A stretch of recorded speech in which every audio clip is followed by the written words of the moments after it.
elected officials and policymakers come to you to talk about the work that they are doing and what they are doing in the tradition of the Reverend Dr. Martin Luther King Jr. It is an important day. It is an important holiday, and we always try to use the holiday to ensure that we're not just going out shopping, but engaging in the work of our tradition and, of course, doing something constructive for the community. So we want to welcome all of you again. Give yourselves a big hand for being here. Our president and founder, of course, is the Reverend Dr. Al Sharpton. The chairman of our board is the Reverend Dr. W. Franklin Richardson. And as many of you know, we always kick off our holiday with our breakfast in Washington, D.C., where Reverend Sharpton led this morning. And our keynote guest this morning was the Honorable Wes Moore, the governor of the great state of Maryland. So we're going to go ahead and get started. Of course, Reverend Dr. Al Sharpton is in the house. Many others are in the house. So buckle up and let's get ready to go. Right now, we're going to kick it off with State Senator Zell Myrie from Brooklyn's 20th District. Let's welcome him. Happy King Day, everybody. So, firstly, thank you so much for allowing me to share a little bit about what Dr. King's legacy means to me and the work that we've been doing. I want to give you a warning. We're going to have some crowd participation. Is that okay?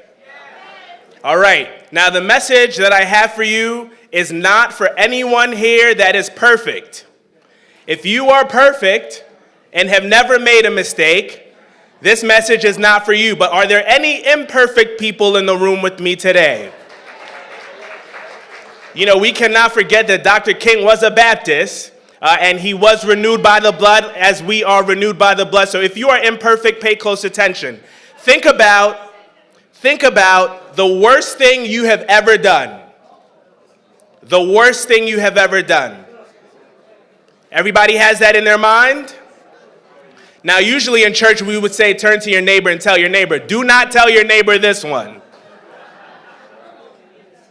Now, imagine if at every single job interview, the person interviewing for the job brought up that worst thing that you've ever done. Think about if every time you applied for an apartment, that they brought up the very worst thing that you've ever done. Think about if you were trying to get financial aid for school. You're trying to get a license. They bring up the very worst thing you've ever done. That is a reality for millions of people in this state. Because 2.3 million people have a conviction record. And every time they go to apply for a job, they bring up the conviction record. Every time they try to get an apartment, they bring up the conviction record. Even if they have served their time and they are back in the community. Now, Dr. King himself had a couple of charges. And from a jail cell, he wrote one of the most important documents in this country's history, the letter from Birmingham City Jail. So who are we in this state and in this city to judge people with a conviction record? To stop them from being a part of the economy even after they have served their time. So guess what? 4 years ago, we introduced a bill called the Clean Slate Act. And it took 4 years, but on November 16th of last year, the governor signed that bill into law. So I'm going to close with this. We have to tell the community about the second chance that we've given them. We have a lot of people walking around in the shadows. We tell them put the guns down. We tell them to stay out of trouble. but when they go to be a part of a job, of a house, we shut the door on them. The Clean Slate Act says no more. No more. If you have spent 3 years without committing a crime and you have a misdemeanor record, automatically sealed. If it's a felony after 8 years, automatically sealed. So now you can get a job, you can get a house, you can be in our community, and that, to me, is what Dr. King's legacy is about. Giving our people a second chance and putting justice into action. So on this day that we remember Dr. King, let us not just be people of words, but let us be people of action. Thank you. All right.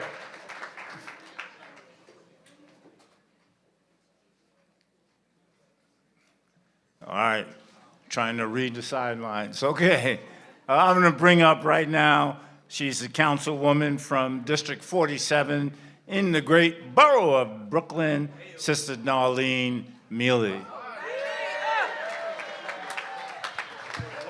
Good afternoon. Correction. Council District 41, East Flatbush, Crown Heights, Ocean Hill, Brownsville, and Bedford-Stuyvesant. And I'm Councilwoman Darlene Mealy. On this Martin Luther King Day, I haven't spoken in front of people, so I'm kind of nervous again. It's like you got to get back reacquainted. But let me let you know one thing. I want to thank all my colleagues here and our Reverend Al Sharpton. Can we give a hand for him? I think about it, and we're here on Martin Luther King birthday. Do you know what true leadership is really about? That means sacrificing when nobody else is there with you. I think about when Martin Luther King, when he first started out, do you think everybody was with him? No. That means when he went to some meetings, it was only him and his wife. His ride or die with him. So I think about right now, you got to show up and show out at these meetings. You can't just be talking about being community and not come out and do anything. Martin Luther King Day is about sacrificing, giving out time, volunteering. What have you done lately? I can't hear you. What have we done lately? I don't know about you. I went with Gillibrand to make sure that our college students have food, that food insecurity is real, y'all. So I'm making sure that my organizations in my community, I just combined 3 political clubs as one. What have you done lately? I'm a district leader, state committee woman, and a councilwoman. What have you done lately? That's what it's all about, giving back to our community. When have you went to a meeting? We got to do better. If you just show up. Once you go to a meeting, make sure that your voice is heard. And I'm going to say one thing. I don't know if it's going to be well received. But remember, people always going to try to put you down. I know some of the good old boys told Martin Luther King, no, not this time, do it next year. But guess what he said? He said, no, I'm doing it now. We need voters' rights now. We need good voter rights now. And we're going to make sure that we have it. We got to sacrifice. And I think about it, no matter what people say and do to you, still do the right thing. Still go out and vote. It's voter suppression going on, and we staying home because it's cold. People have marched so hard that we can vote, and here it is, we're going to stay home when it's cold. So I think about this. I don't care who the haters are. I don't care if you like me or not, but I'm going to do my job, serving the people, like Reverend Martin Luther King did, like Reverend Al Sharpton did. When nobody was there, he got his little step out there in Brownsville and spoke on his little pulpit. So I thank you, and I want you to know, some people said I don't speak articulate and this and that. Thank you. Because when you speak from your heart, you don't have to rehearse. You don't have to do nothing because I done been through it. I know what it is. And some of my own colleagues had said that at one time. And I said, guess what? My community must know how I speak. They must feel and see the work that I do, that they vote for me over and over and over. So I'm making sure I'm going to stay true to my people. And I told them the last thing, I said, yes, you got a PhD, but guess what? I'm making 6 figures just like you. Thank you, and I'm Councilwoman Mealy. All right, Councilmember Mealy. Right now, brothers and sisters, it is my honor and privilege to bring on the president and founder of the National Action Network, the Reverend Dr. Al Sharpton.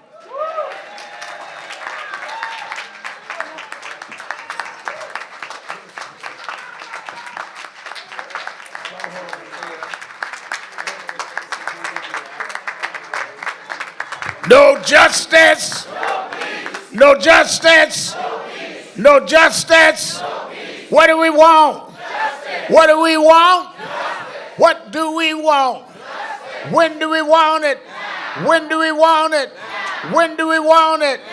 Fist bump the person next to you. Tell them you love them on King Day.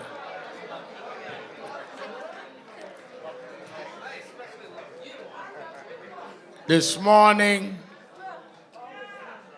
we had our annual National Action Network breakfast in Washington, and I flew back to be here for our policy conference, and we're going to hear from all of our electeds. I don't believe in them reducing King Day to a celebration.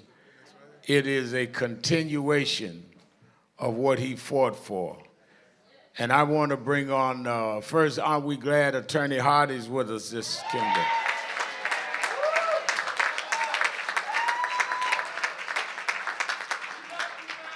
And all of our elected officials that have come so far, many on their way. But I want to acknowledge,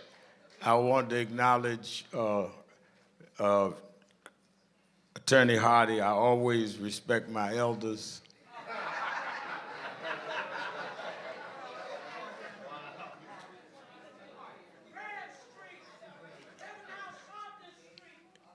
All right, I keep telling y'all, when y'all be yelling love to me, the press say y'all heckling. So y'all,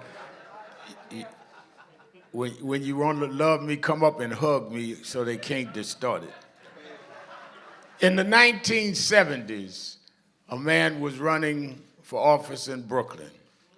My mentor and pastor, Reverend William Jones, said, we need to help him. He's a good one. They're running a racist campaign against him. Shirley Chisholm liked him. And we've been knowing each other ever since. And I started as activist protesting. He is now the majority leader of the U.S. Senate. I'm still an activist protesting. Something didn't go right. But I want you to know he's never missed a National Action Network Policy Day. He's in there fighting for our having the internet access. He's been fighting with the Republicans on keeping the government open. President Biden is going to be on my national show in about, the radio show in about an hour. But I wanted to come out, and I'm going to be co-hosting with Attorney Hardy. I wanted to bring our senator from the state of New York, the majority leader of the New York Senate, Chuck Schumer. Thank you, Reverend Sharpton. And happy Daddy King Day, everybody. So let me say a couple of points here. First, today we honor one of the preeminent thinkers, change agents, and leaders, not only in our nation's history, but in the world's history. When you think of leaders who are known throughout the world for the good they did, there are very few. Nelson Mandela, Mahatma Gandhi, and Martin Luther King Jr. He's an amazing man. And when you think about it, folks, it's not a coincidence. There's only one day in our calendar that's named for one man. The only holiday dedicated to a single American is MLK Day. Now we have Mother's Day for the mothers, and Father's Day for the fathers, and July 4th for the founders, and Veterans Day for the veterans, but only one holiday for one man. Deservedly so, because he was unique, singular, exceptional. And as a congressman in the 1990s, I introduced with others legislation to make MLK Day a national holiday. You would be amazed at the bigotry from congressmen launched against us. But we fought and we fought and we fought, and now MLK is a federal holiday, and everyone in America recognizes the greatness of this man. I like to say this. Dr. King hoisted on his broad shoulders a giant mirror, and with his eloquence, his brilliance, and his faith in God Almighty, he forced America to look into that mirror. And America didn't like what it saw. And that began our long march on the road to equality, where we're still trotting. And now, my fellow Brooklynite, you know, we Brooklyners certainly in the House, because Hakeem Jeffries is the first leader, and I am the leader of the Senate. It's all because he's from Brooklyn. That all happened, I suppose. But we are fighting these MAGA Republicans. I was just talking with the Reverend about this. You have 30 extreme right-wing MAGA Republicans. Their views are way off the deep end. Even most Republicans don't agree, and they think they can bully the House, the Senate, and President Biden into passing their agenda. They will not succeed, and we will not let them shut the government down. Because things like housing and veterans and healthcare and nutrition and small business are dependent on them. And we're doing a number of other things that Dr. King would care about. He realized how high costs were to poor people. Well, we're fighting the pharmaceutical industry to reduce the price of drugs. Already we've succeeded. Insulin for elderly people used to be $600, $700 a month for many. Now it's only $35. But even better than that, two other things. We took on Big Pharma, and for the first time now, Medicare, which has huge buying power, is able to negotiate with pharma, and 10 of the most popular drugs' prices will come way down in the next 3 months. And even better than that, we put a cap on what any American citizen will pay for their drugs, all their drugs in 1 year. Lady came over to me in Brooklyn.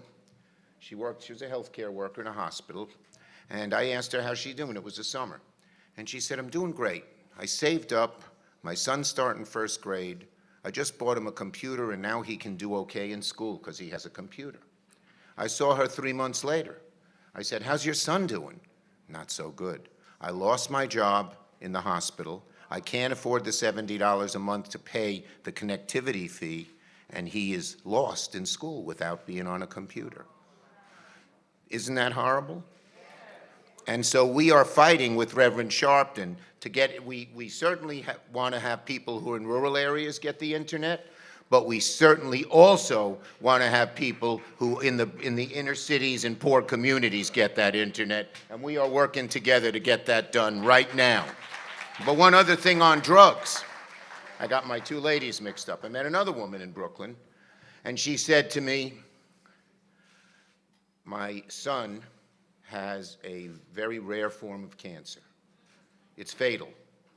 But there's a drug that cures it. It's $800 a month, but the insurance company won't pay for it, and I don't know what to do. I'm distraught. Well, we have now passed a law. It's on the books that this year, no one will pay more than $3,300 for their cost of drugs, all told. Your total purchase of drugs can never be above $3,300. Next year it goes down to $2,000. That lady will be able to afford the cancer drug for her son, and he will survive. Two other things we're working on that Dr. King would be proud of: getting rid of student debt. You can ask President Biden when you talk to him. We've lowered it. We've gone, half the people on student debt now pay none. But the other half we still have to work on. I am not going to rest till we eliminate that damn debt on everybody's back, and it particularly affects color. And the final thing, Dr. King knew how important having good judges are. And so many of the judges who were put on the bench were prosecutors or partners in fancy law firms, most of them white males. As majority leader, I am proud we've changed that. First, we have put civil rights lawyers and immigration lawyers and consumer advocates and people like that on the bench. But second, we have set of the 160 judges we've put on the bench, ladies, 2/3 are women and 2/3 are people of color, 50 African-American men, 30 African-American women are on the bench, including Ketanji Brown Jackson, the first African-American woman on the Supreme Court. So folks, we got a long way to go, a long way to go. Dr. King fought for so many things. His last speech, of course, was to the striking sanitation workers in Memphis, Tennessee. And we have to make sure that there is economic as well as social justice. And that means we have to fight for unions. The union movement is strong this year, and you've seen some good results. They got to stay strong. It means we just did. About 10 million Americans were going to lose their pensions because they were invested poorly by some banker or other. We restored it for every one of them, including close to 1 million New Yorkers. So we're doing what Dr. King wants us to do. And I would say this: in divisive times, we should all think of the words of Dr. King in his last Sunday sermon. He said, "We shall overcome because the arc of the moral universe is long, but it bends towards justice." Now, my father passed away 2 years ago, but for those of you who've been close to your parents, he's still with me. He never had a much good life, you know. He was an exterminator, he struggled, but he left me with 2 values above all. 1, always help people who need help. That is so important to do. And second, he said, if you're doing something important, look in your heart. Make sure it's the right thing to do. And then persist and persist and persist. And if you don't give up, God will reward you and you will succeed. We are going to persist, ladies and gentlemen, till we bring justice, economic equality to this country. And then Dr. King's holiday will not be a solemn day of speeches and commemoration. One day in the future, if we keep fighting and eliminate bigotry and create economic equality, Dr. King's Day will be a happy day of celebration, of parades and of fireworks. Let us keep fighting till we achieve that day. Thank you, everybody. God bless you, and have a great afternoon, and let's fight in Dr. King's memory. Thank you. Thank you. Give him a hand, Senator Chuck Schumer. Thank you, everybody. Bye, everyone. And that's what I want specifics on King Day. This is policy. I don't need nobody to teach me how to sing "We Shall Overcome." I want somebody to say what we are doing. Let me say, and Attorney Hardy and a few others that are here, that were here in the beginning. 32 years ago, Reverend Byrd, when we started National Action Network, Attorney Hardy said that we need to have several signatures. And we had a black cop from Brooklyn who became one that helped to begin with the incorporation papers of National Action Network. He's been with us ever since. And he has never, ever not responded to an issue and when we call. And I bring that cop who is now the mayor of the city of New York, Mayor Eric Adams.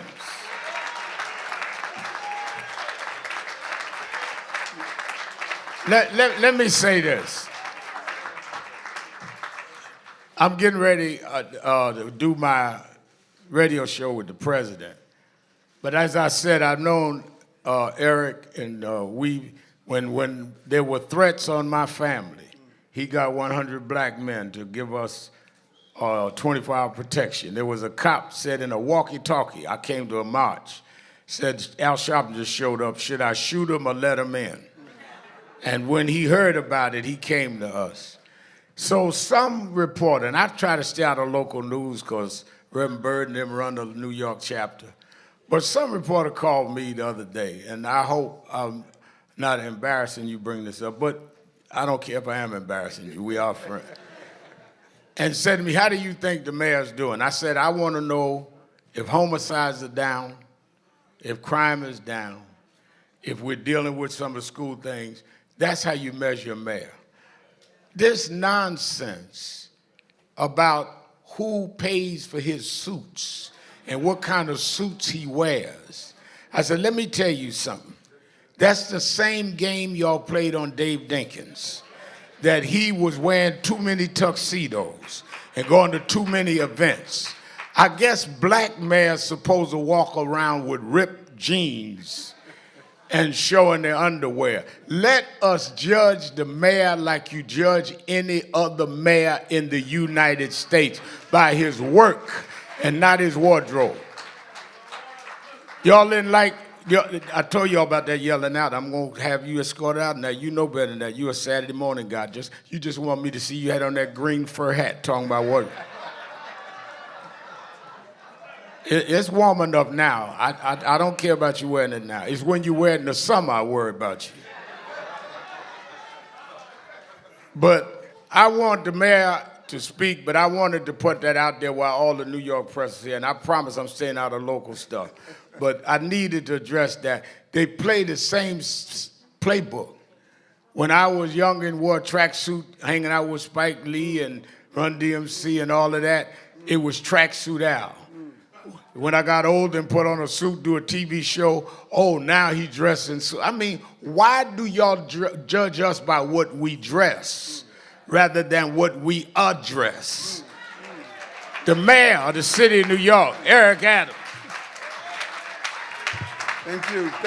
Thanks so much, Nan. Thanks so much, Reverend Sharpton.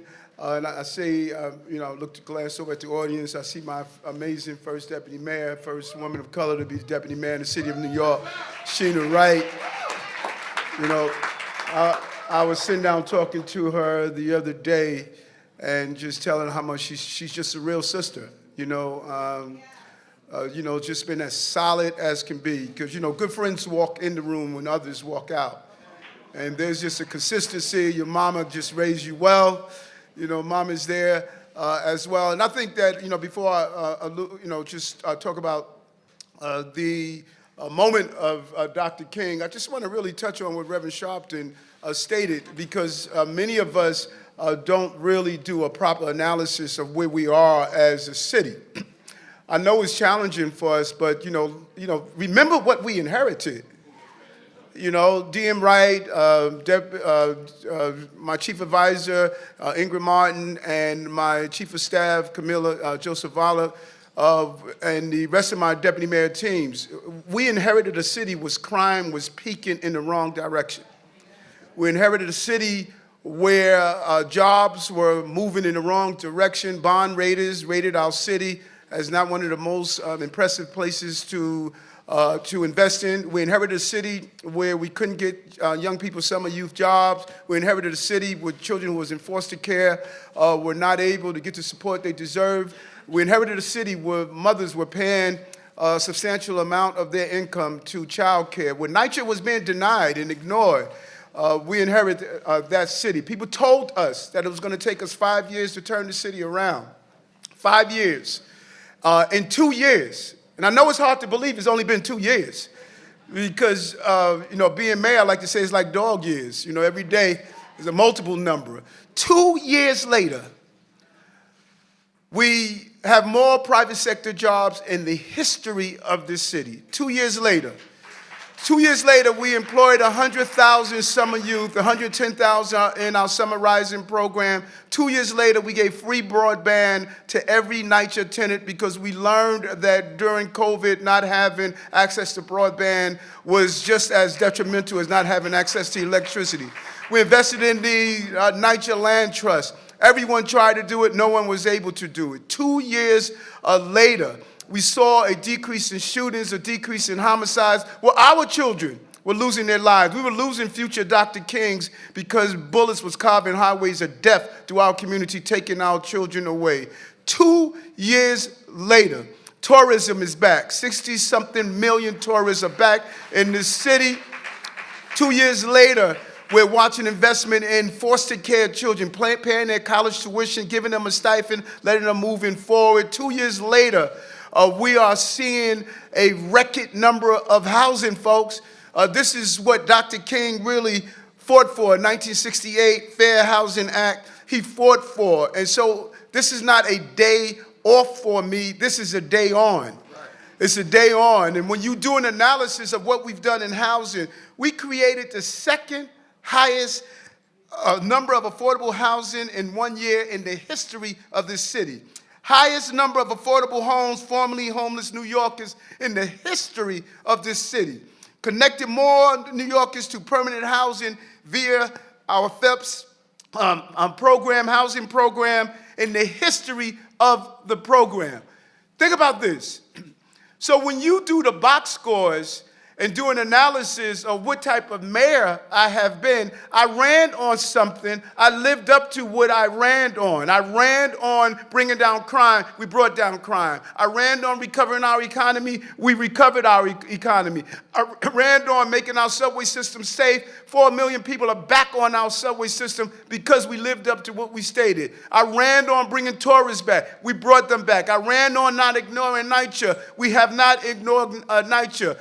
Do the analysis and you'll see in the spirit of Dr. King, who I was raised up listening to and understanding what he stood for and fought for, we're living through that. And it's inside it. I'm not new to this, I'm true to this. Reverend Sharpton gave you the history. Yes, Rev is on the front pages of every magazine, every newspaper. People are listening to what he was saying and what he wants to accomplish. But when folks were running away, we stood together to fight on all of these issues. And that's what this year is about. This year of Dr. King is say, let's not only reflect on the life and history of Dr. King, let's embrace the King-like images that are around us right now. Let's be there for them right now. Reverend Herbert Daughtry just turned, I think, 93 years old. He celebrated his birthday here, and then he came to City Hall.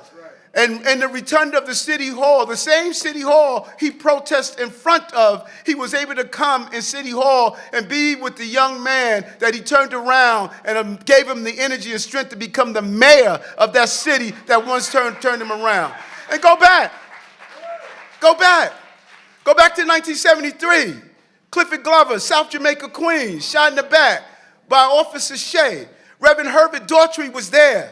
I watched him as a 13-year-old child saying, who is this man? 5 years later, 1978, on Nostrand Avenue, Arthur Miller choked and killed, choked to death. Reverend Daughtry was there. The movement is not a flash in the pans. It's the persistency and the consistency of those who are committed to this movement. And when you look at the 30-something year history of a Reverend Sharpton, a Reverend Daughtry, and some of the great leaders across this country, they're consistent and they're persistent, even in the face of the attacks that people have to endure. I'll never forget Dr. King stating that he was feeling all the pressure and all the attacks, living under the constant fear of death. That sentence said a lot, but let me tell you the sentence that said even more. He was tired of the criticism, even from Negroes.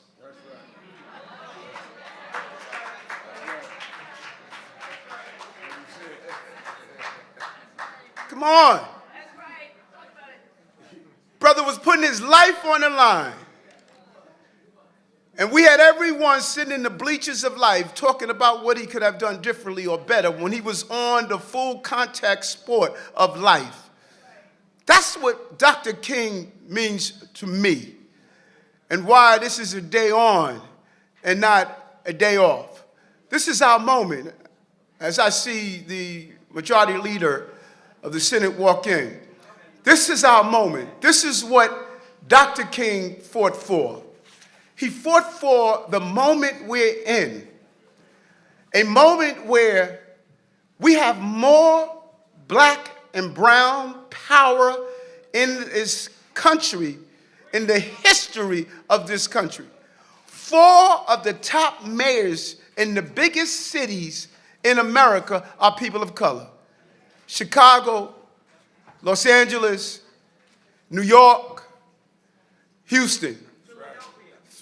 We just, let me get there, brother. I don't know if you want to do my speech. We just, also in cities in St. Louis, mayor of color. Atlanta, mayor of color. Little Rock, mayor of color. Philly, mayor of color. You do the analysis, but don't go national. Stay local. The leader of the Senate, Majority Leader Andrew Stewart Cousin, of color. Leader of the Assembly, of color. Public Advocate, of color. Mayor, of color. AG, of color. Leader of the majority party in Congress, Hakeem Jeffries, of color. The leader of the city council, Adrian Adams, of color. DA in the Bronx, of color. DA in Manhattan, of color. DA in Brooklyn, of color. The leader of the committees that decide where resources are going are of color. I'm going to say this until it resonates. We got all this chocolate. What are we doing with all this chocolate? This is what King fought for. This is what it was about. Now we have it. What are we going to do with it?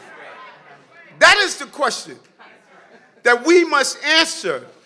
We are in position of power and authority to really change the direction of this entire country, because if it happens here, it cascades throughout the entire country.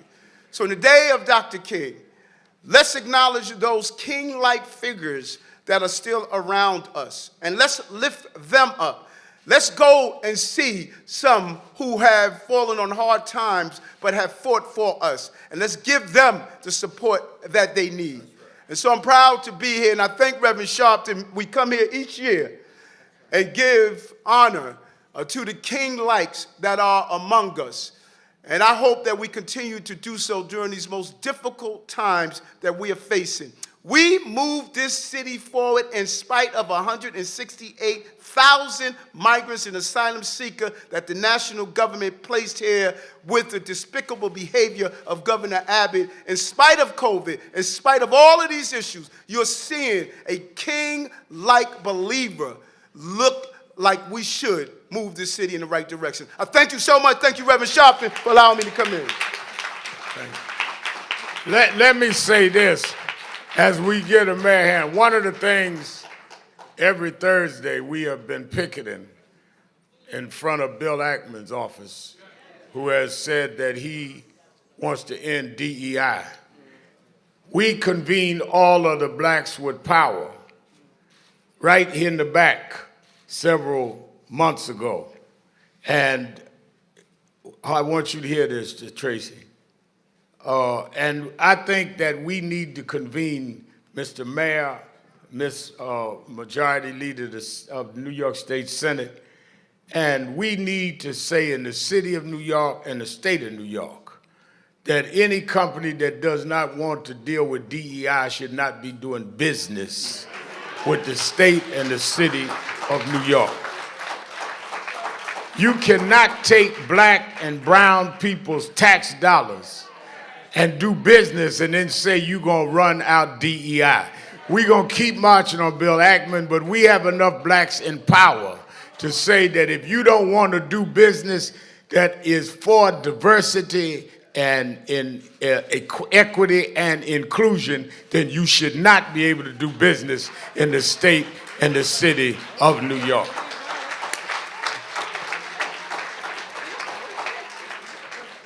All right, I wanted to put that out. The King Day is about agenda. Let me also say that we have to deal with guns and many federal crimes. And I don't want, I resent they telling our kids that we cannot grow up and be involved at the highest level of enforcing the law. They try to criminalize our kids. They try to act like if you watch the cable shows and the live stream, they all got every black kid is a gangster and a drug seller. Well, there's one kid that grew up in Brooklyn. Daddy was a preacher, was one of the founding members of the board of directors of this organization. He is now one of the 3 black attorneys, U.S. attorneys, top U.S. attorneys in this state. nominated by Schumer. Biden appointed him, and I think an expression of how we want to deal with correct criminal justice and work with them around guns, around mentoring. And when they find some of y'all wrong, don't come to me like it's a cause. It's cause you did something wrong.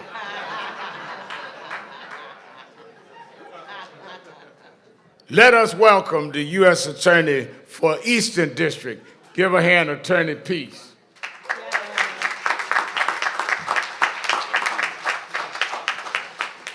Good afternoon, happy King Day. I am honored to be in the House of Justice with you all to celebrate the legacy of Dr. Martin Luther King, Jr. I want to thank Reverend Sharpton and the National Action Network for the invitation to participate in this special commemoration of Dr. King's birth. Now, I am, as Reverend Sharpton mentioned, I'm the proud son of a pastor, and he served at Zion Baptist Church in Brooklyn for 35 years, and every year we celebrated King Day. It was not a day off. It was a time of reflection, appreciation, and recommitment to the cause of justice.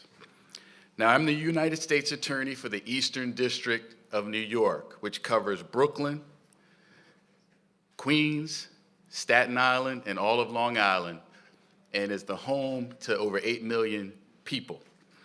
Now, I am the U.S. Attorney today because of Dr. King and others, including sitting here in this room, who fought courageously for civil rights and equal opportunities. And I am proud to now be a part of the fight for justice, the fight for equal justice under the law, and the fight for civil rights. Now, Dr. King said that the arc of the moral universe is long, but it bends towards justice. I agree with that. But the arc doesn't bend easily or without resistance. It bends toward justice that happens due to action, education, and perseverance. It happens when courage is displayed, when heroes like Dr. King and others put their lives on the line to create a more inclusive democratic order, despite the personal cost. The bend toward justice occurs when prosecutors like me and my colleagues at the Department of Justice pursue justice the right way, fairly, ethically, without bias, without fear or favor, and with compassion and empathy toward our fellow human beings in our communities. Now, as the chief federal law enforcement officer in my district, my primary job is to keep the community safe and enforce the law to improve people's lives, particularly the lives of our most vulnerable residents. To be clear, I don't view my job as simply to put people in jail. I see my role as requiring the use of the full spectrum of tools available to my office and in the criminal justice system to hold people accountable while also promoting prevention, second chances through diversion, and reentry programs for those who seek to start over after having paid their debt to society. But I resist the notion that Black communities don't matter, or that the victimization of Black communities is acceptable. My goal is to protect all of our communities, including our Black communities, from the scourge of gun and gang violence, from terrorism, from dangerous drugs like fentanyl, from fraud, and from civil rights abuses. My office doesn't look the other way when our Black and brown women and children are trafficked, sexually abused, or exploited. We don't accept when our seniors and immigrant communities are defrauded, when their life savings are stolen. And we ensure that civil rights in all of our communities are protected and respected in accordance with the rule of law. Now, on this day, I want to take the opportunity to talk about one critical area. That is protecting the right to vote and the integrity of our elections. Now, unfortunately, we have all seen the efforts to suppress votes targeting black and brown people, among others. Just last year, we convicted a social media influencer who engaged in a scheme to deprive black and brown people of their constitutional right to vote. Now, he used social media, including Twitter, to send out fraudulent messages designed to mislead voters into casting their votes via text, which is legally invalid. And at the same time he was doing that, he was tweeting about the importance of limiting, quote, black turnout. Now, he was convicted. This is voter suppression using 21st century tools. But as U.S. Attorney, I am committed to prosecuting those who commit crimes that threaten our democracy and seek to deprive people of their constitutional right to vote, a right that Dr. King and so many others fought and died for.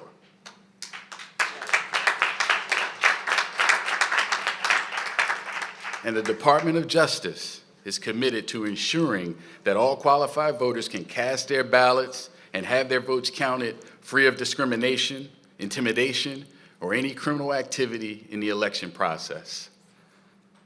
And we will act when there are threats to our election workers and our candidates for office.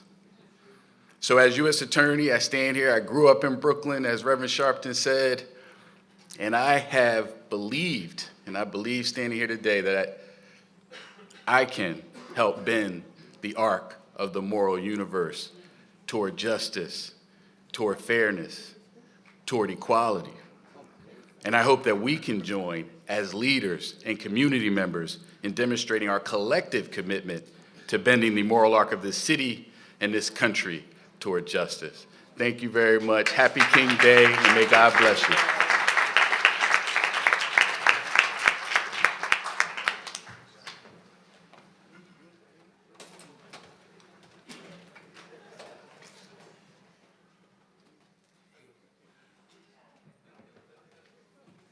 I'm multitasking, y'all know. Let us bring the Speaker of the New York City Council, the fighting sister member National Action Network, Adrienne Adams.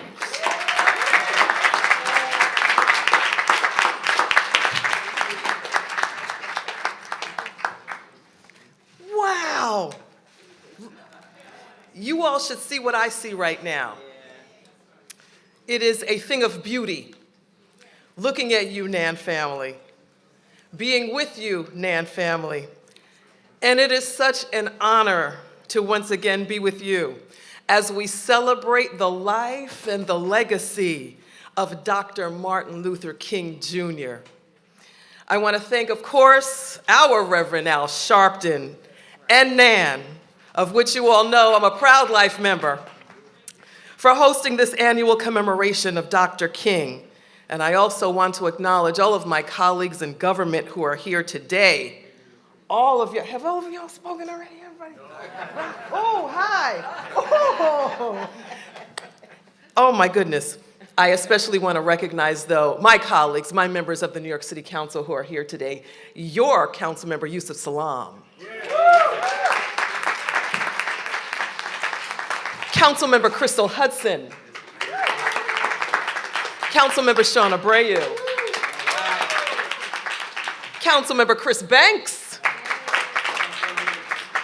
And Councilmember Darlene Mealy.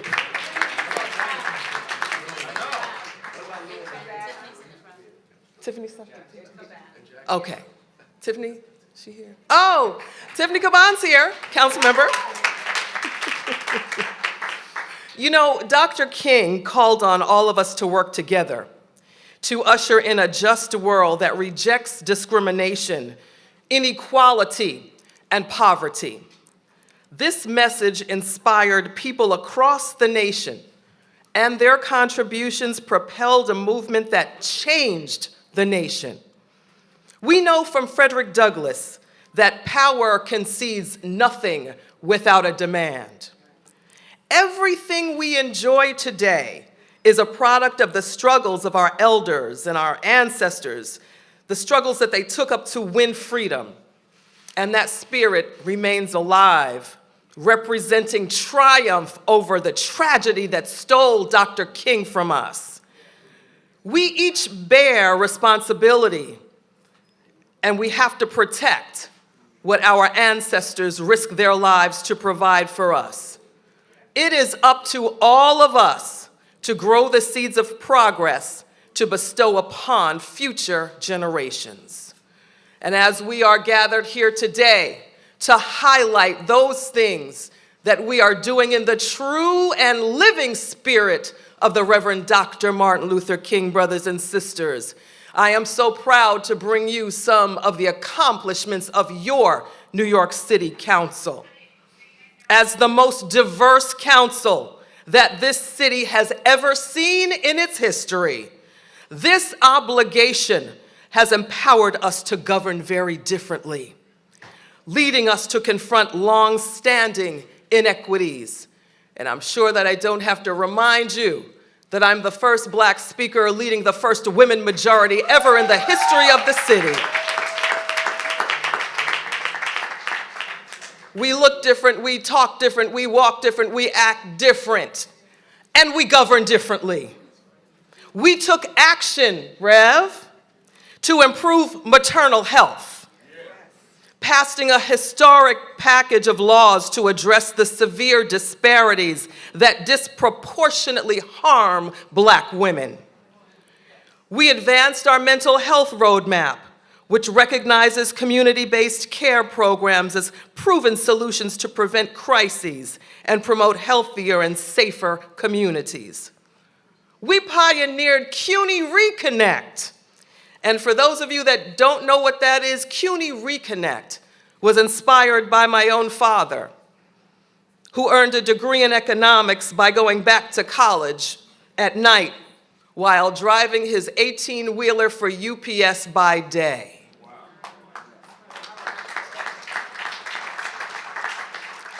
And the funny thing about it is that Daddy and I were in school together. I was a freshman at York College, and my dad was a matriculating student at York College at night. Now, some people think that's cool. I thought it was weird. It was weird. But my father gained his degree in economics before I gained my degree in psychology at Spelman College. Good work, Daddy. CUNY Reconnect helps New Yorkers finish their degrees. Brothers and sisters, our goal was to reach 14,000 students and bring them back into school. And I am so proud to report to you today that we have reached over 25,000 students. And we have brought them back into college, the majority of whom are women and people of color. Look how we govern. And we have pursued an all-inclusive approach to public safety, recognizing that communities are safer when we invest in a broader set of solutions, which must include recovery services for survivors and communities most impacted by violence. We also passed a set of police transparency bills for our communities, because accountability is paramount to establishing the trust that is necessary to make our communities safer. We did that for George Floyd. We did that for Eric Garner. We did that for Sean Bell. And we did that for the nameless people who are too fearful to speak up. And just as all struggles for progress come with opposition, we continue as a council to contend with this resistance by remaining true to the facts and core principles of the civil rights movement, that we all deserve the same dignity and the same safety. Brothers and sisters, although the equitable future we seek may take years to arrive, every ounce of progress secured today will bring us even closer to the vision Dr. King imagined, the vision that all people deserve. Together, we can honor his legacy by recommitting ourselves to each other and to our interconnected struggles for equity and justice. Because as truly as I stand here before you today, I believe and know deep, deep, deep in my heart, I still believe we shall overcome someday.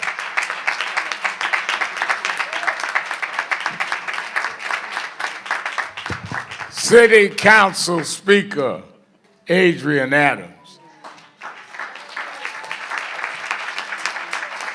Let me bring on our next speaker, and then I'm going to bring on the majority leader.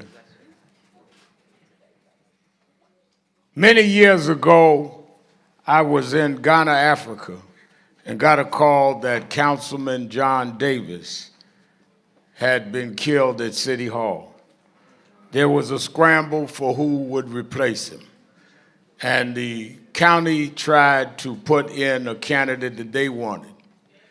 This sister hit the streets, didn't have the blessing of the county, and fought and won that seat because she's been an organizer and a political activist in the real sense.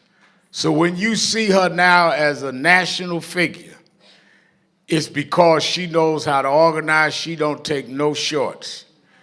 And when she went and dealt with some of the things you're hearing about in the papers, a lot of people would say to me, well, you know, that's a tough situation.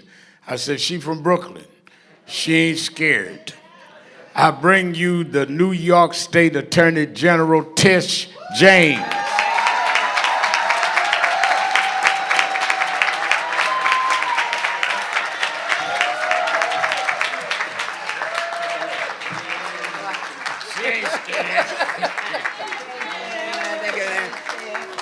Oh, thank you. Please be seated.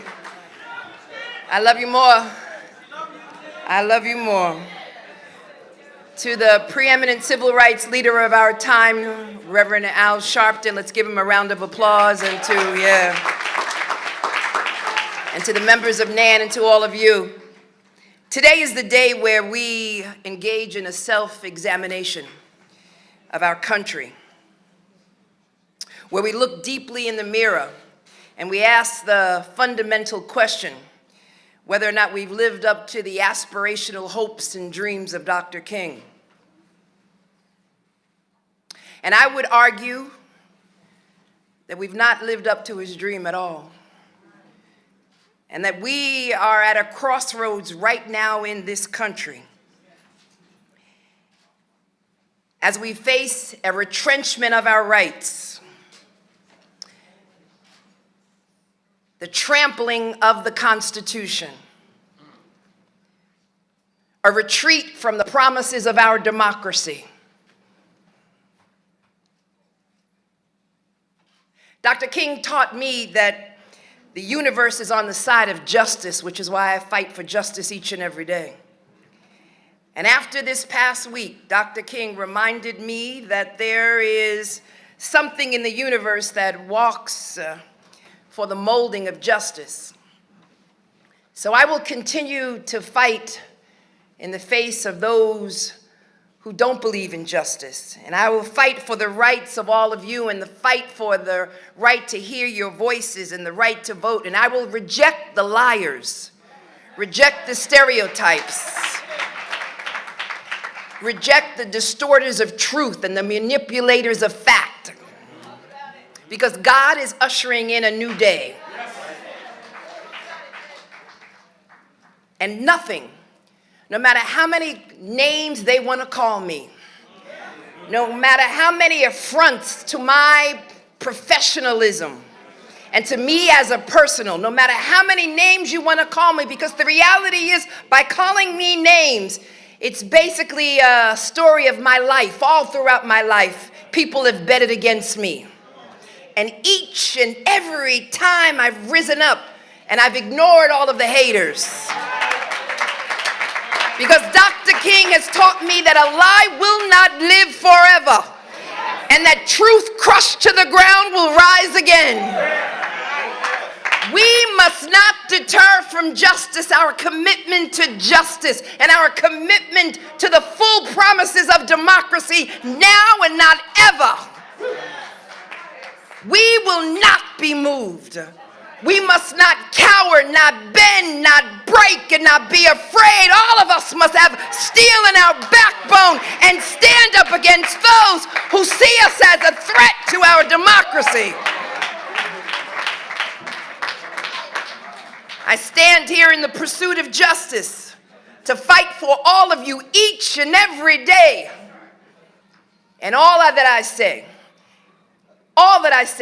despite all of the death threats that I'm getting now, I'm from Brooklyn.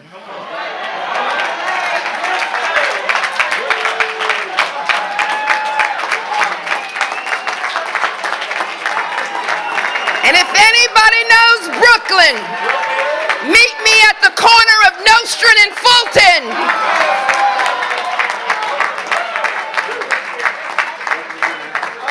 Yeah, Brooklyn is in the house. I will not sit idly by and allow the retrenchment of our rights. Or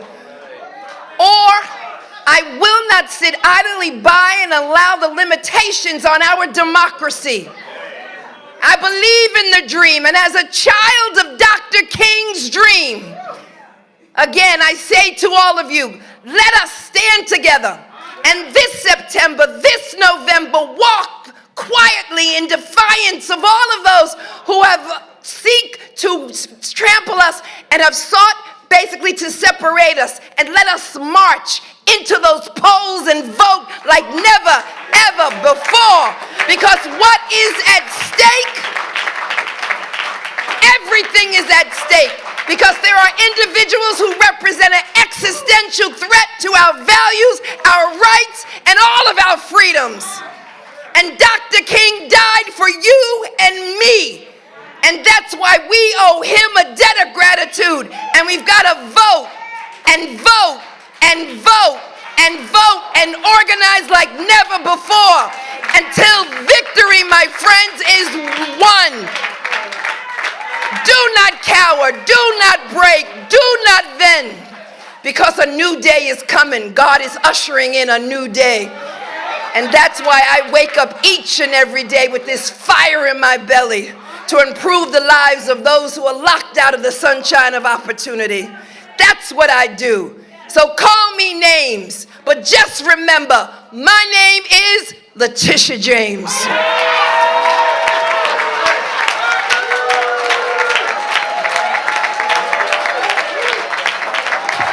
Tish James.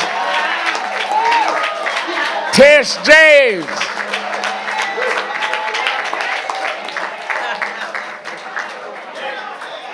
Okay. Now run and tell that.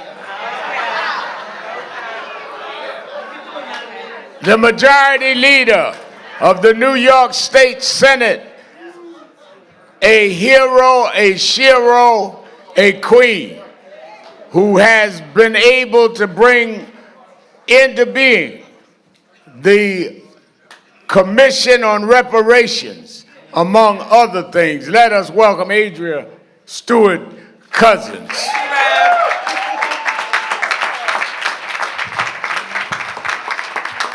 Good afternoon, family. Are we not fired up after hearing our Attorney General, Tish James? You know, I was sitting here saying, okay, Brooklyn in the house, Brooklyn in the house. You know, I'm from Wyo, Yonkers, a little north. I grew up in the Bronx, in Manhattan. But, you know, I got to give respect to Brooklyn, because Brooklyn is definitely representing. And to our, you know, civil rights leader, our voice, our national and international voice in all things civil rights, human rights, man who has never, ever, ever stopped marching because he understood and understands how important it is to keep the momentum and the mobility. Reverend Al, thank you so much for making sure we show up. And to all of my colleagues here, on the stage and beyond, I think I want to start where our Attorney General left off. We're talking about voting, but I think we have to remember, I was at 5 things before I got here, and one of the things talked about people going across that Edmund Pettus Bridge, facing dogs, hoses, called all kinds of names, beaten, jailed. We know. And then somehow we forget that it is attached to the desire and the understanding of what would happen if they gave black people the ballot, if they gave us the vote. You know what would happen? Tish James happens. You know what happens? Andrea Stewart Cousins happens. Barack Obama happens. Kamala Harris happens. Mayor Adams happens. Adrian Adams happens. Guess what happens? And we bring our experiences to the table. And all of a sudden, the reality of what has been a part of a history of creating a better America, a more perfect union, gets brought to the table by the Cordell Clears, by the Robert Jacksons, by Zelda Myrie, John Lew, by Andrew Goodnardis, by an amazing group of people who say, I bring in my experience and I know what happens in my community. My community is not heard. My community is being brutalized. My community does not have a voice at the table. We know that U.S. Attorney understands what justice is. We understand what justice is. And that's why we invest not only in criminal justice reforms, but we invest in getting guns off of our streets.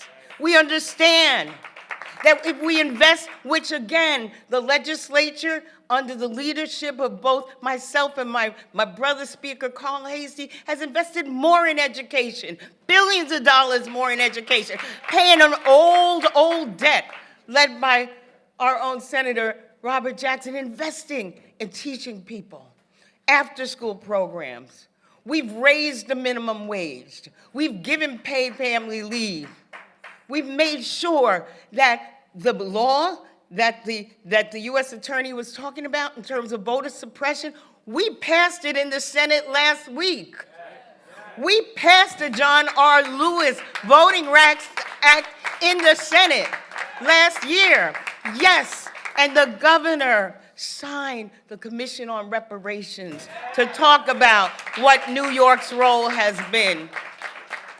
And when we talk about criminal justice reform, yeah, we did bail reform, but we talked about the misdemeanors and the nonviolent felonies. The fact that your kid is picked up and does not have a chance to defend why they did a misdemeanor. And they're sitting in Rikers Island for 3 years, losing their opportunities, losing their chance. That's why we did bail reform.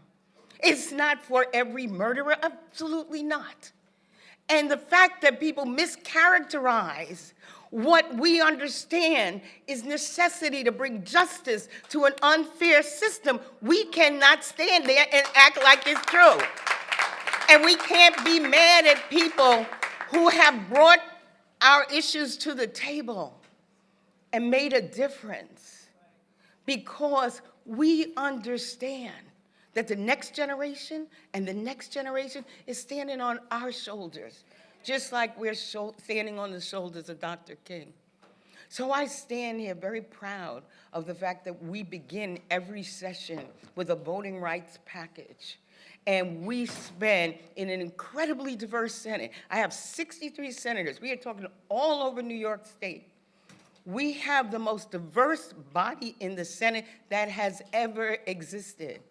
And when it came to whether it was police reform or tenant protections, we were unanimous, no matter what. Whether you're talking about Buffalo or Long Island, in our chamber, we're unanimous because we understand we are the keepers of the dream, not just for this group or that group, but for everyone. Thank you so much. God bless us, and thank you for being here. All right, we want to thank our Senate Majority Leader. As Reverend Sharpton said, he's multitasking, so I'm filling in the gap. And right now, it is an honor. He represents the 13th Congressional District, which includes the village of Harlem, United States Congressperson Adriano Espaillat. Thank you, Attorney Harden. Boy, I was hoping that the Rep would choose Andrea Stewart Cousins right after Tish James. That's a setup. But we thank you for being here today to celebrate once again with Reverend Sharpton, King Day. I'm happy to see the young leaders that are here today with us. I bet I probably didn't have my green card when Hudson was born, and certainly couldn't speak any English when Sean Abreu was born, and the young senator here doesn't have a scratch on his face yet. I'll see you next year. But it's great to see the young leaders here sharing this special moment with us. Now, I know Reverend Sharpton since 1992. We've been friends since 1992 when he went up to Washington Heights during the Kiko Garcia situation. It's 30 years, over 30 years we've known each other, and I've seen the Reverend fight every single day for social justice. Now, much has been said about the arc of the moral universe moving in the right direction.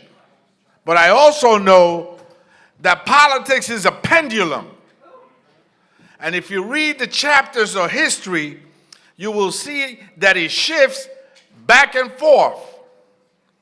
And that often it attempts to take away the rights that have been given to us, that we fought for.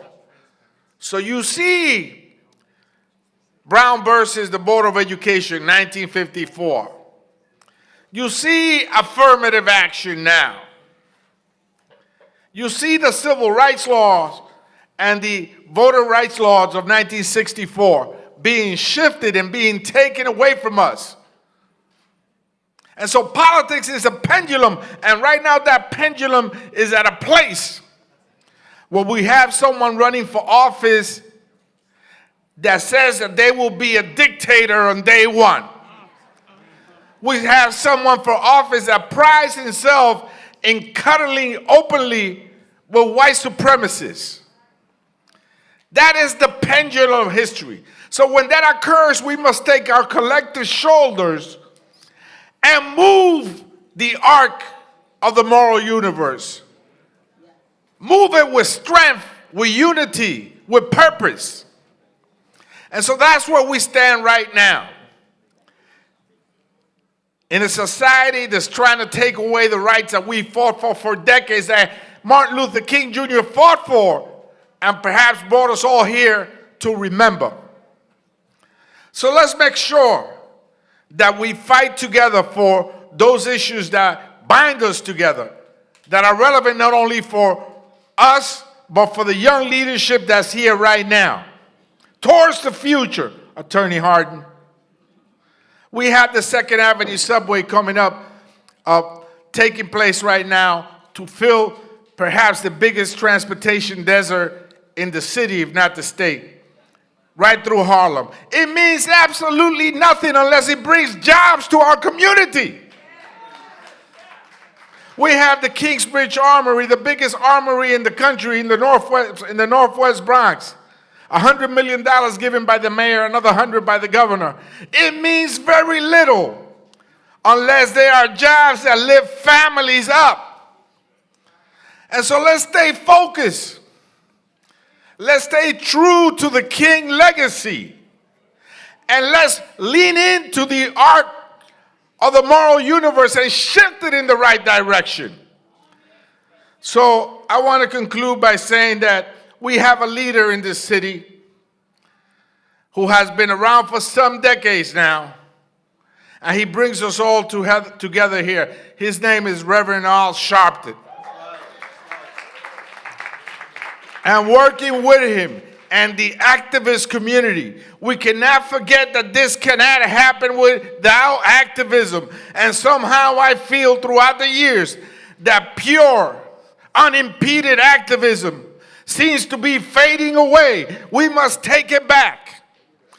That will be the center of the transformation that we need to happen right now, Reverend de Graaf.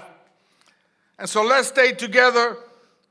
And as the late and great Adam Clayton Powell Jr. used to say, keep the faith, baby.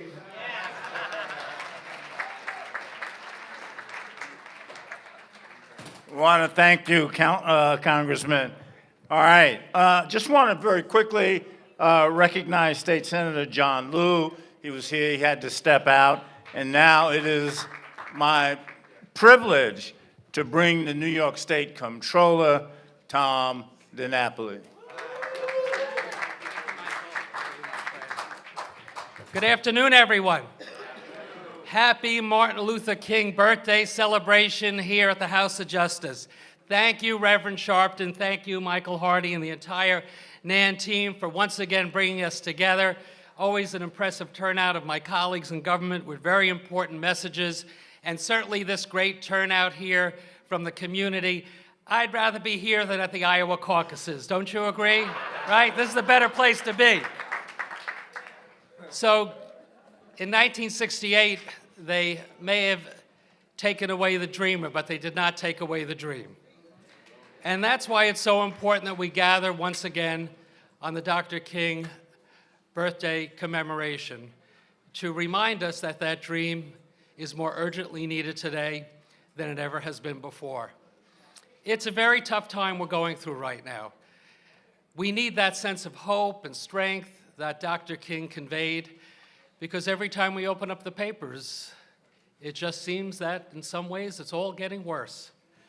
We see war, we see poverty, we see divisions, we see hate crimes, racism, white supremacy, anti-Semitism, Islamophobia, anti-Asian hate, homophobia, go down the list.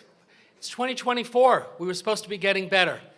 And instead, we seem to be going backwards in so many ways. It's why we need to recapture that sense of unity and community that Dr. King spoke so eloquently about. And we all need to do our own part, wherever we find ourselves, at home, in the workplace, the community, certainly for those of us that are in positions of elected leadership. You know, towards the end of Dr. King's life, he was changing from the emphasis on securing legal civil rights and working for peace and trying to stop the Vietnam War and focusing on the issues of economic justice. And that's certainly where the work of my office as controller and my colleague Brad Lander and the city as city controller, where our work becomes very, very important. I'm very pleased to say that with Reverend Sharpton's encouragement, from the very beginning of my tenure, we have been continuing every year to do more and more to invest pension fund dollars with diverse managers. For those of you who are interested, February 16th, as part of Black and Puerto Rican Hispanic Caucus Weekend, we're having our 17th annual MWBE Investment Conference. We're now over $30 billion invested with diverse managers of pension fund money. New York State is the best of all the states, and we're going to continue that commitment and grow it even more. But we have another important role to play. Again, we often do this in partnership with Brad Lander's office. And that's, as an investor, to be a shareholder and trying to push corporate America in the right direction. I shouldn't say the right direction, I mean the correct direction. Diversity, equity, and inclusion is not just a convenient slogan. It's what our goals should be for our entire society, and it has to start with corporate America. I'm very pleased that thanks to our effort, we finally have Amazon undertaking an independent racial equity audit that's headed by Loretta Lynch, our former United States Attorney General. Hopefully this year we'll see the results of that. And we've been filing similar resolutions, both in terms of equity audits and calling for reports on cases of harassment and discrimination, be it at some of the banks, big corporations, healthcare equity reporting for some of our healthcare companies. There's a big agenda that we are pursuing. And again, Brad Lander, I'm very honored to be working with you on so many of those issues. But you know what? What's happening? And you see it in the papers. DEI, diversity, equity, and inclusion, has now become the catcall of the other side, right? They're saying, well, no, that's reverse discrimination. That hurts our free speech. Nothing could be further from the truth. It's about fairness. It's about opportunity. It's about opening doors that have been closed for too long to too many people in too many communities. I don't know if you saw the article in the paper just yesterday from our Elon Musk. You've heard of him. Boeing DEI focus, risky business. He was connecting that blowout of that Alaska airline with the fact that Boeing has a commitment to diversity, equity, inclusion. You tell me what the connection is between a bolt that was missing or a design flaw with a corporate sense of responsibility about diversity, equity, inclusion. There's no connection at all. But right away, you see others jumping on the bandwagon. See, when they focus on DEI, your safety is at risk. And you know what? Some people are going to believe that. And that's scary. That's very scary. But that's why we're not going to retreat. We're not going to go backwards. This is a tangible way with our effort that we can stay true to Dr. King's dream and the imperative that he gave us. When times are tough, it's always helpful for us to reflect on so many of the great inspirational words that Dr. King left us. So even though it is a time of great concern and we seem to be going backwards, it is a time to recommit. That's what this holiday is all about. One of the phrases that Dr. King uttered that I've been reflecting on in recent times is the following: I believe that unarmed truth and unconditional love will have the final word in reality. This is why right, temporarily defeated, is stronger than evil triumphant. So let's not let some of the bad things that are happening give us a sense that evil is triumphing. It is not. Right is going to win out if we follow what Dr. King gave us as a guide, as a vision, and as a beautiful dream. Let's celebrate Martin Luther King, not just on his birthday, but each and every day. Thank you all. It's good to be with you.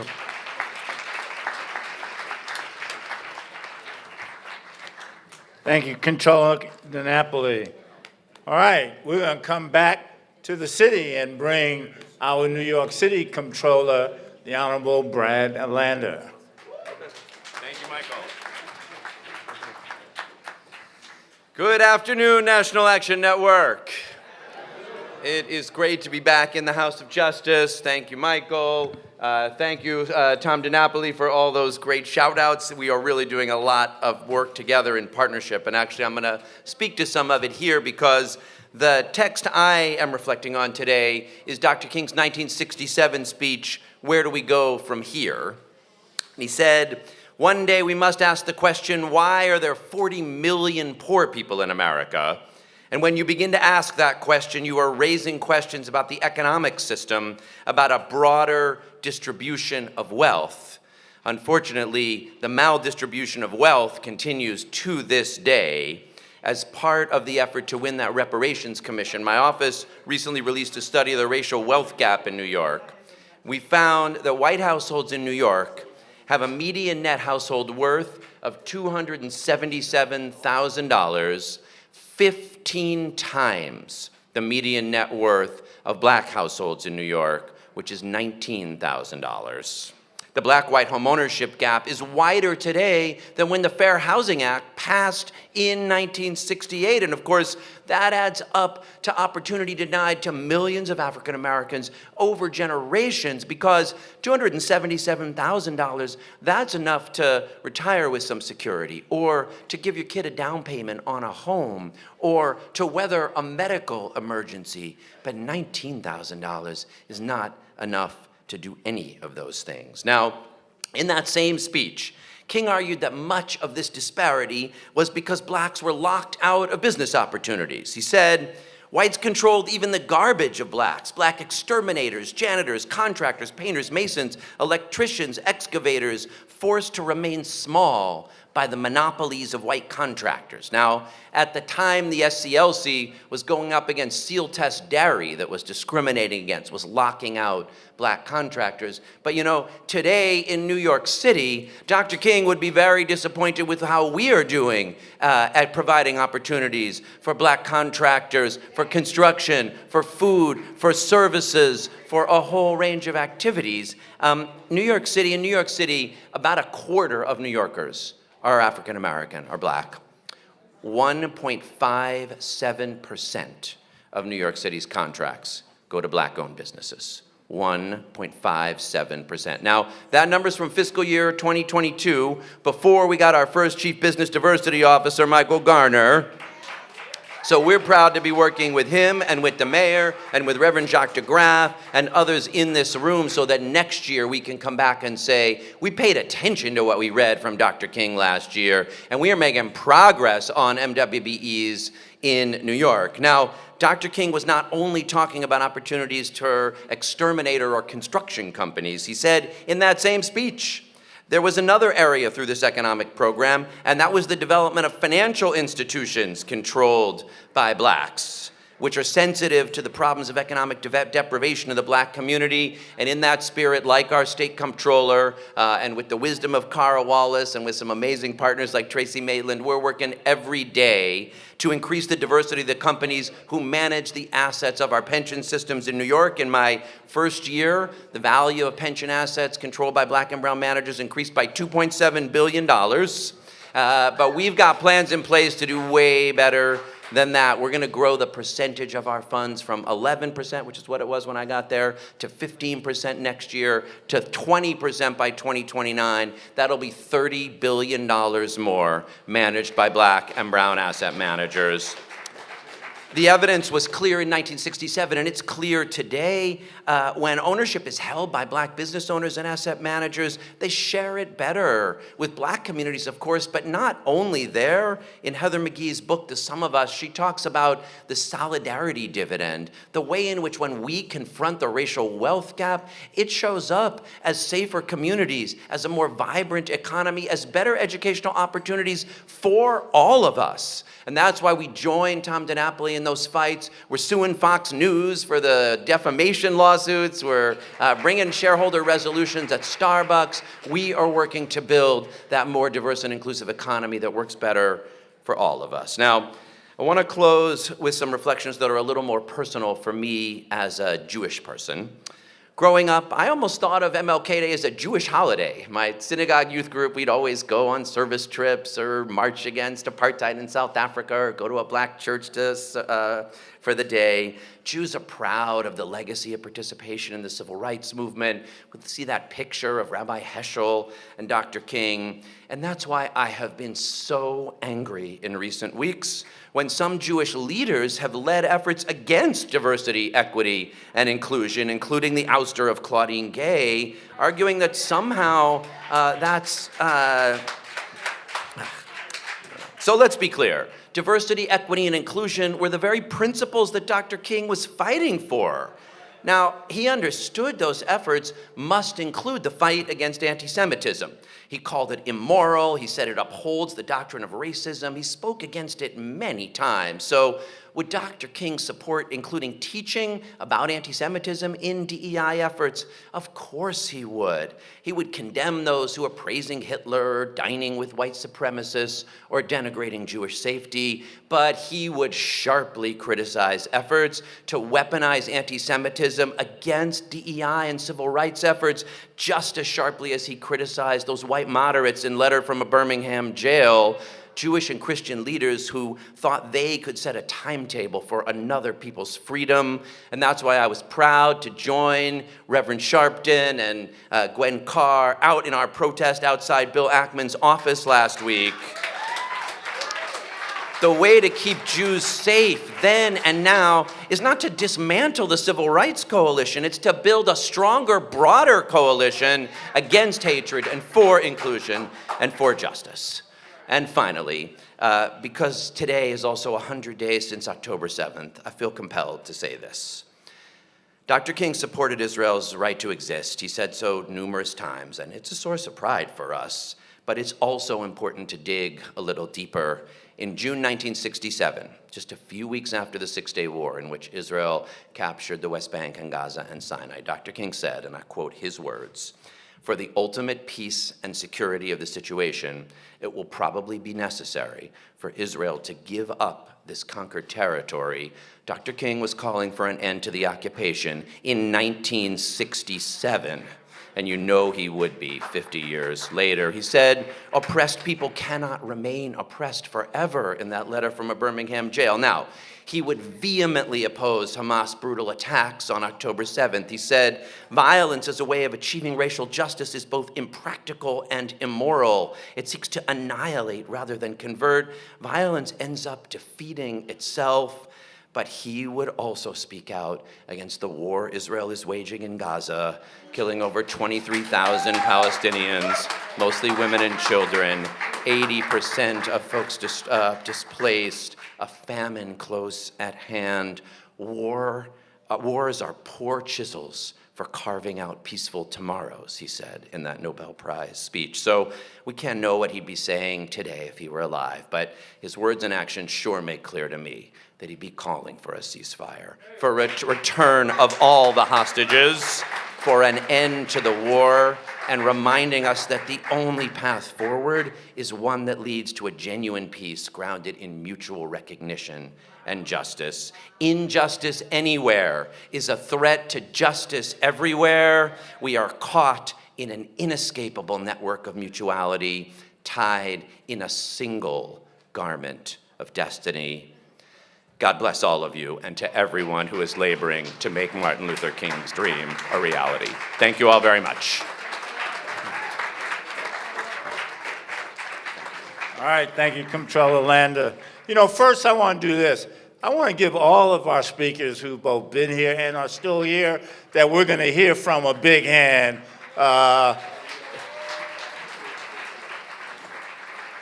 So you heard Reverend Sharpton talk about the importance of law enforcement and those that lead law enforcement throughout the city and state here. And so we're going to hear from some of our law enforcement leaders right now, and then we'll come back to our city officials. But right now, it is an honor to bring the district attorney from the great boogie down Bronx, our dear sister, Darcel Clark. Thank you. All right, all right. Thank you. Greetings from the boogie down Bronx. All right. And I bring greetings from our great borough president, Vanessa Gibson, who couldn't be here today. But I'm going to be very brief because I know a lot of people have said a lot of things, and I'm just so proud to be here on MLK Day as I am every year. I want to thank Reverend Sharpton for all he does for us as a leader, a civil rights leader, when we need it now more than ever before. I'm so happy that Dr. King saw it worthy to pour into a Reverend Sharpton so that we can have him here today leading the National Action Network and being a leader not only in this city and in this country, but in this world. I want to thank Reverend Sharpton for doing that. You know, when I became DA 8 years ago, one of the first things I had to do was call Reverend Sharpton because I had an issue that happened with a senior citizen who was shot and killed by the police. And I wanted there to be peace in the Bronx while I had time to investigate and to see what should happen with that case. And Reverend Sharpton gave me that time and that space and was able to help me galvanize the community to give me the chance to do that. And I want to thank him for that. And I want to thank him for calling the leadership of this city together early last year when we wanted to talk about some of the criminal justice reforms, where he had to put all of us in a room. And all of us don't always agree, but we all believe in public safety and justice. And how we get there is what's most important. And who better to bring us together than the Reverend Al Sharpton? So I want to thank him for that work. And when you talk about Dr. King, this is also personal to me as well. I remember as a college student taking buses from my college in Boston College and taking buses to Washington, D.C. to march on Washington to make sure that this holiday became a holiday. And I was so proud when that legislation was finally passed to make this a holiday. But it's a day on and not a day off. And I'm proud to be here because I constantly work. You know, Dr. King was a drum major for justice and a drum major for peace. And I stand on his shoulders because I would not be the first woman district attorney if it wasn't for the Bronx district attorney, if it wasn't for Al Sharpton, it wasn't for Dr. King and the work of Reverend Sharpton, making sure we could see that happen with voting. I wouldn't be the first African-American woman elected district attorney in the state of New York if it wasn't for the efforts of Dr. King and standing on his shoulders. So when you talk about a drum major for justice and a drum major for peace, that's what I try to be in the Bronx every single day. When you talk about peace, we're talking about public safety, and I work every day to represent victims in our community to make sure that everyone is safe. But I don't do that by violating the rights of the accused. So I make sure each and every day, and every staff member in my office make sure that they respect the rights of the accused and make sure that I am unapologetic about making sure I give them second chances to make sure that they're not burdened with a criminal record and all the collateral issues that come along with that. So I stand as a drum major for justice and a drum major for peace on the shoulders of Dr. Martin Luther King Jr. And I'm proud to do that. And I know members of the Bronx are here, but all of you in New York City, we all have an obligation to do this work. We all play a role in public safety and making sure that our communities are safe so that we can raise our children, so that our seniors can be safe, and that we all can work and live in a peaceful environment. So we all play a role. Your life has purpose, okay? Your story is important to this work that we have to do. Your dreams, like Dr. King's dream, count, and your voice matters. Okay, so we need you. All the elected officials and all my colleagues in government are here. Some of the newer ones, I wanted to congratulate some of you. God bless you in the work that you have to do. Call me anytime because you're gonna need some advice, trust me. It ain't easy. But you matter. We all matter, and we have a role that we must play in order to do that, in order to have the greatest impact in this city and in this country. So thank you again for having me. Thank you from all the 1.5 million people in the Bronx to say, Happy Dr. King Day. God bless. All right, thank you, District Attorney Clark. Out in Brooklyn, the Honorable District Attorney Eric Gonzalez.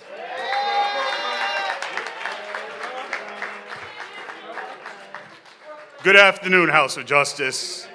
Good afternoon. It's a privilege and honor to be here. General Counsel Hardy, thank you for giving me the opportunity to speak. Reverend Al Sharpton, thank you for the leadership and the continued support of my administration in Brooklyn. I'm honored to join all of you as we celebrate the life and legacy of Dr. Martin Luther King Jr.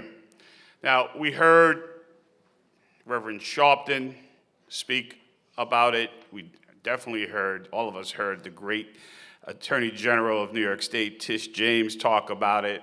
We heard Andrea Stewart Cousins speak about it, speaking about Dr. King's legacy as it relates to voting rights, civil rights, social justice. And I think we heard speakers today. I think the comptroller spoke a little bit about right before Dr. King was assassinated, his real commitment to economic justice. I'd like to talk about Dr. King's commitment to criminal justice reform. Much of what was spoken about today is how Dr. King has set the bar so high, but he wrote and he spoke very passionately, and I'm going to quote him here. It says, "The long and desolate night of our court injustice, that the racism that Black Americans faced in the legal system." And all of you know that much of policing and much of prosecution stems directly from the legacy of enslavement. That this is a legacy that has often been used to hinder the progress of African Americans and other racial minorities. Dr. King famously said that true peace is not merely the absence of tension, it is the presence of justice. And the district attorney's job, and I am privileged to serve as district attorney alongside with the fantastic DA in the Bronx, Darcel Clark, the great district attorney of Manhattan, who's here right now, Alvin Bragg, Melinda Katz in Queens. Right?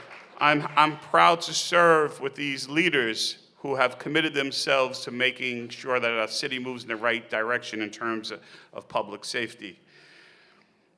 Because the job of a DA ultimately is to make sure that our community is safe, but that is not mutually exclusive from the pursuit of justice. And House of Justice, I'm not going to speak very long, but I want to say two things. During my administration, I've focused in on doing two things at once: moving Brooklyn in a safer direction, but increasing fairness.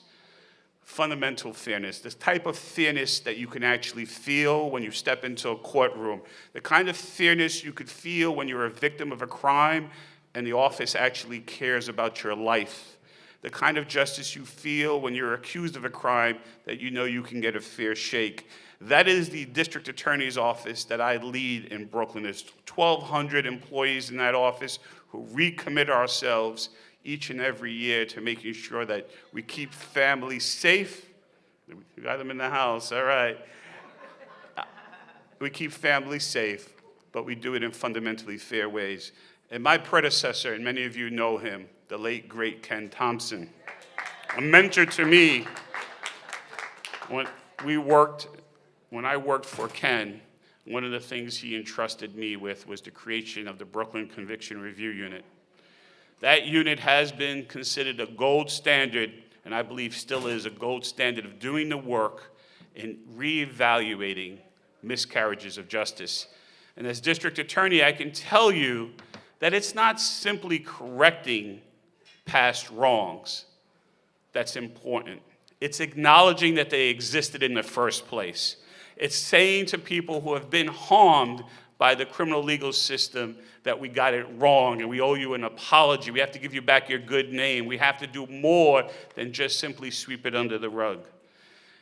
And since I've been DA now for 6 years, my office has exonerated more than 500 people who've had their cases dismissed because of policing issues, prosecution issues, bad defense lawyering, and over 36 people, after lengthy re-examinations, have had their cases dismissed and vacated and sealed because they were wrongfully convicted. So the work of justice continues.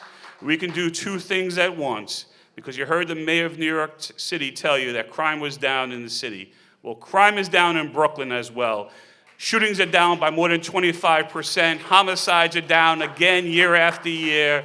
You can do both. House of Justice, you can fight for justice and safety and do it together. And as district attorney, I won't make apologies for trying to make sure that I center the work around black and brown people in Brooklyn, because they've been at the center of the injustice in our criminal legal system. God bless you. Happy King's Day. Thank you. All right, I want to thank Eric Gonzalez. All right, I've been asked to bring up right now the public advocate of the city of New York, Jumaane Williams.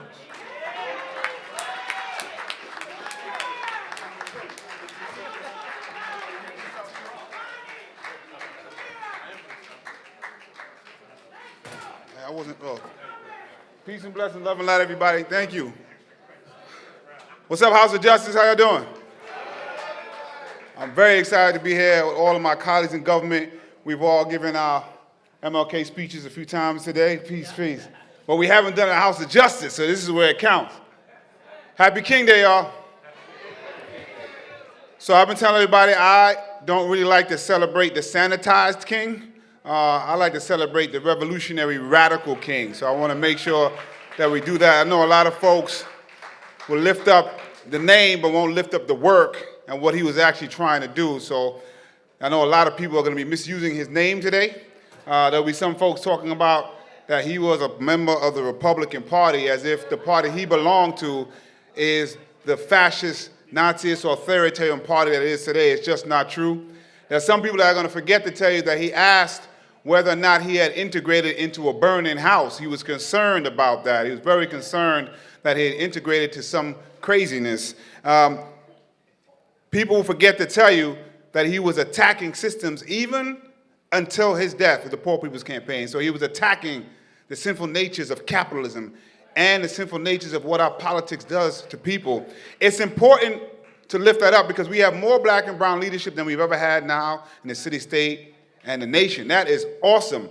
But if I think about if he woke up, how impressive he would be with all our titles.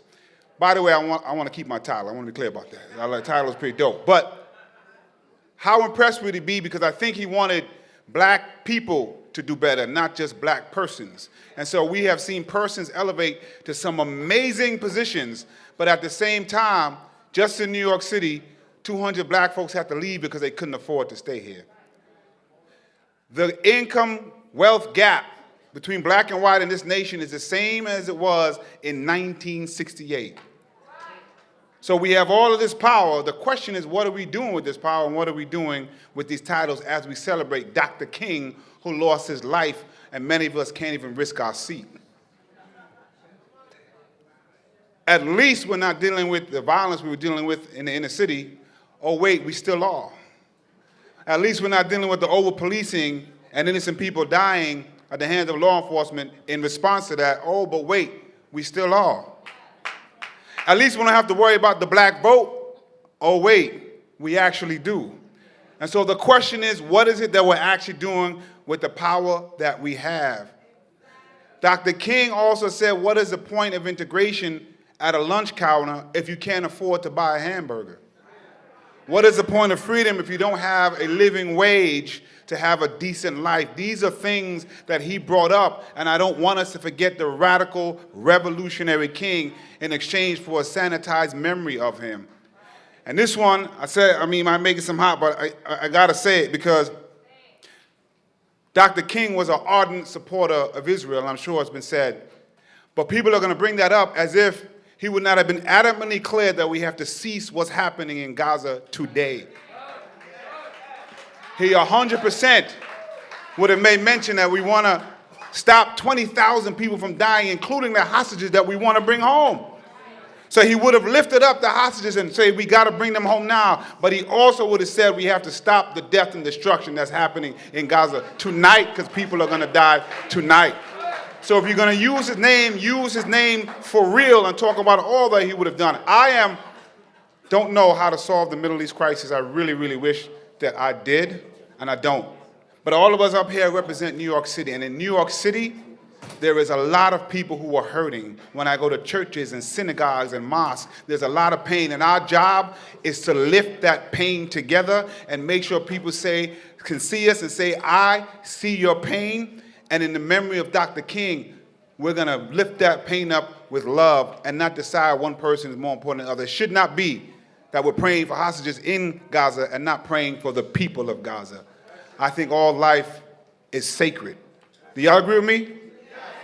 So if we're going to lift up Dr. King, let's lift him up for real. We have a lot of black, brown power, but people are still suffering. So let's lose that power to do something good in his name. Can we do that? That's it for me. Thank y'all. Happy King Day, everybody. Peace and blessings. Our public advocate, we thank him. Right now, brothers and sisters, want to bring Congressman Jamal Bowman. Peace and love, peace and love. How y'all doing? What's happening? Happy Reverend Dr. MLK Day. It's an honor and pleasure to be here in the House of Justice. We got a lot of work to do, y'all. It is on us to take the baton from Dr. King and all of the work that not just he, but so many did during that time to continue our fight for freedom, justice, and equality for all people. It is not enough for us to just talk the talk. It is not enough for me to just be here in a decent suit, elected to Congress, being real comfortable in my position. I pride myself on being completely uncomfortable in Congress, because Dr. King calls on us to be maladjusted. We must remain maladjusted as injustice continues to live in our communities. We must be maladjusted to the lack of access to health care. We must be maladjusted to the lack of access to affordable housing. We must be maladjusted to us spending almost $900 billion a year on the military-industrial complex, and we can't provide child care to single moms in New York City. We must be maladjusted to this. We must be maladjusted when 23,000 people have been killed in Gaza, mostly women and children. We have to be maladjusted to that. We cannot condemn what happened on October 7th and then condone everything that's happened since then. We cannot do it. We cannot condone injustice wherever it resides, because injustice anywhere is what? A threat to justice everywhere. And I am a U.S. representative for the 16th district. If you go to one part of my district, you are incredibly wealthy. You go to another part of my district, and we have the highest number of WIC recipients in the country. Guess the racial makeup of the wealthy part of the district. And guess the racial makeup of those who receive WIC checks at the highest rate. There are so many times where I'm in Congress and I am ashamed of the lack of courage we show as it relates to the issues that are killing our children and our people every single day. We continue to be asked to wait our turn. Why we gotta wait our turn, yo? We use the term good trouble as a punchline. We use it as a talking point. We use it to show that we are somewhat aware of John Lewis's work. But if we are not taking the baton from John Lewis, Can we really say we are standing on his shoulders? It is not enough for me to be in elected office. Because if I'm in elected office and I am not actually causing good trouble, I don't deserve to be in elected office. I don't want to speak for my colleagues, but I think we all should have the mindset that we're going to be one-term representatives. You know why? Because when you ain't worried about being reelected, then you can actually fight for justice for the people that you are supposed to serve. And I'm telling you, if you follow politics, if you read the newspaper, if you follow the news, you know that I'm in the news every now and then for doing the best I can to cause good trouble. But this is not about being provocative. And this is not about being an anarchist. This is about a deep love and compassion for the people that I serve. This is about a deep love and compassion from the community that I come from. This is how my mother raised me to be as a human being on this planet. Everything starts with love. Loving our neighbors, loving our family, loving our community, but most importantly, loving justice. So I'll close with this. We have an epidemic. We have many epidemics in society, but there's one I want to point out to you. We have an epidemic of low voter turnout in the black community. An epidemic, not just in Harlem, but all over the city, state, and country. We have an epidemic of low voter turnout in the black community. Hello, Ms. Carter. It's good to see you, by the way. Good to see you. We also have an epidemic of low voter turnout amongst young people in our community. What we have to do, we have to remember one thing. And I'm going to say this with my sister Tiffany Caban behind me because I know she would appreciate this. Dr. King was a community organizer. He was organizing sanitation workers when he was assassinated. Organizing for higher wages, organizing for dignity, respect, and justice. We all have to be community organizers. If we are going to organize black people to get out to the vote and polls and vote, if we're going to organize young people to do the same thing, 90% of young people should vote in every election. 90% of black people should vote in every election. If that were to happen, how much power do you think we would really have to make the changes Dr. King demanded of us? We need a radical redistribution of political and economic power. I am the first black man in U.S. history to hold my congressional seat. That is part of that radical redistribution. I see Reverend DeGraff in the audience. Hello, Reverend DeGraff. Good to see you. Can you stand up, Reverend DeGraff? I want to give Reverend DeGraff a round of applause, please, for his decades of service. I don't want to get the good Reverend in trouble, but when he first heard this young man, school principal Jamal Bowman, was running for Congress, he didn't call me and talk me out of it. He didn't call me and tell me I was crazy. You know what he did? He took me to lunch, and he gave me 2.5 hours of wisdom. You know the next thing he did? He brought me to the National Action Network and introduced me to Reverend Al Sharpton. You know the next thing he did?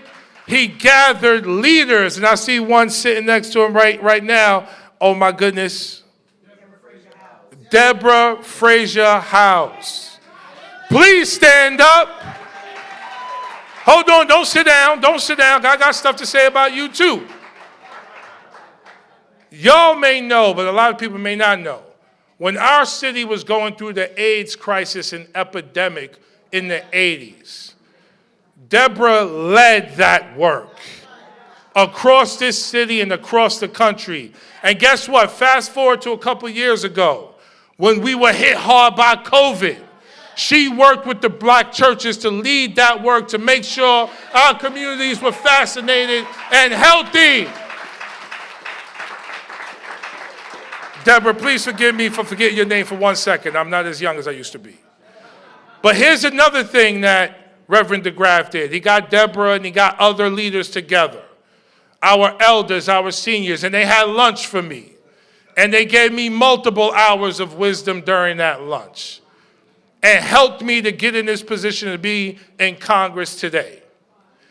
And now he, calls my chief of staff probably every other day, yelling at me, telling me to calm down a little bit.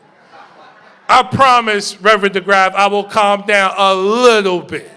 Not that much, but a little bit. God bless you all. I love you. Enjoy the rest of your day. And listen, I'll say one more thing, because I'm in Congress, so I get to see it all. And the number one thing I see is I see the budget. Where's Tiffany Caban? She's still here? I see the budget, y'all. So I see, the number one employer of our country is, the number one employer? The Department of Defense. That's militarism. What did King say about militarism? Department of Defense. The number two employer, Sister Caban? The Department of Justice. So we give blank checks to war, and we give blank checks to jail. But we need to make sure we start giving blank checks to universal child care, universal pre-K, paid leave, universal health care, fully funded schools, climate justice, affordable housing, jobs program, mental health supports, and substance abuse supports. If we did those 10 things, imagine the unlimited potential that would be unlocked in our communities to really change the world. Thank you all so much. All right, thank you, Congressman. He represents New York County, which of course includes Manhattan. He's also a resident of the great village of Harlem, the Manhattan District Attorney, Alvin Bragg. Good afternoon, Nan. Do justice, love mercy, walk humbly before God. I have to start with scripture because we know Dr. King, first and foremost, was a Baptist preacher rooted in the Word and filled with the Spirit. That's what I told my Sunday school students yesterday when I said we do the whole class on Dr. King. They said, why? I said, because this is church. D.A. Gonzalez and D.A. Clark spoke beautifully. I just want to add a few things. 3 quick issues. The first is guns. And it was said, look, crime is down in Manhattan all across the board. But we still have to fight on guns. Let me tell you the most sobering statistic I think about. 97% of shooting victims in New York City are black and Latino. Let that kick around a little bit. So we, of course, enforcing the law and holding accountable those who do harm in our communities. We're also, in the DA's office, have a specific unit of counselors and advocates working specifically with those victims, those black and Latino men and women who are victims of crime, and we are pushing for investments in our communities that lead to violence down the road. So that's the first thing, guns. The next 2 things are Harlem stories. We heard a lot of Brooklyn, we heard a lot of Bronx. I got 2 Harlem stories. One is very old. It goes back to 1958, and it's a King story. Long before Montgomery, before Selma, before the Civil Rights Act, and before the Voting Rights Act, Dr. King was here. And a woman plunged a 7-inch blade into his aorta. And he was taken to our beloved Harlem Hospital. And his life was saved. That woman who stabbed him was schizophrenic. And Dr. King, when asked about her, said she needs treatment. And we go back to the Bible, right? We'll just say, welcome the stranger, feed the hungry, take care of the sick. Dr. King was talking about this in 1958, and we don't talk about mental health enough in our communities. So we are in the DA's office investing before crime takes place, before that wound is done from the stabbing, to invest in our communities and our mental health infrastructure. Yes, you can clap for mental health, something we need to talk about. And the third one, and I told my new council member that he inspired me to talk about this, and I heard Eric Gonzalez, and I give credit to Ken Thompson and DA Gonzalez for inspiring me in setting up my conviction integrity unit in my office. And I'm proud now that my council member is Yusef Salam.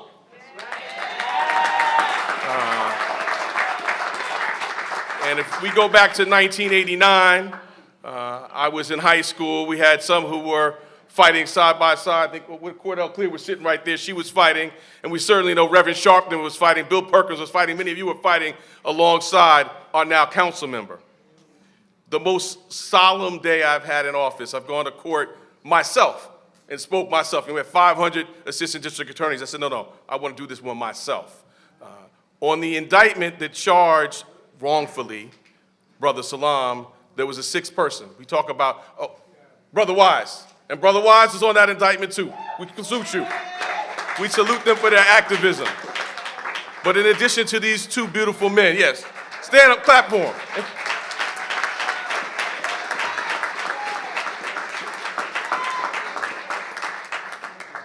And we know three of the others, but we don't talk about Stephen Lopez.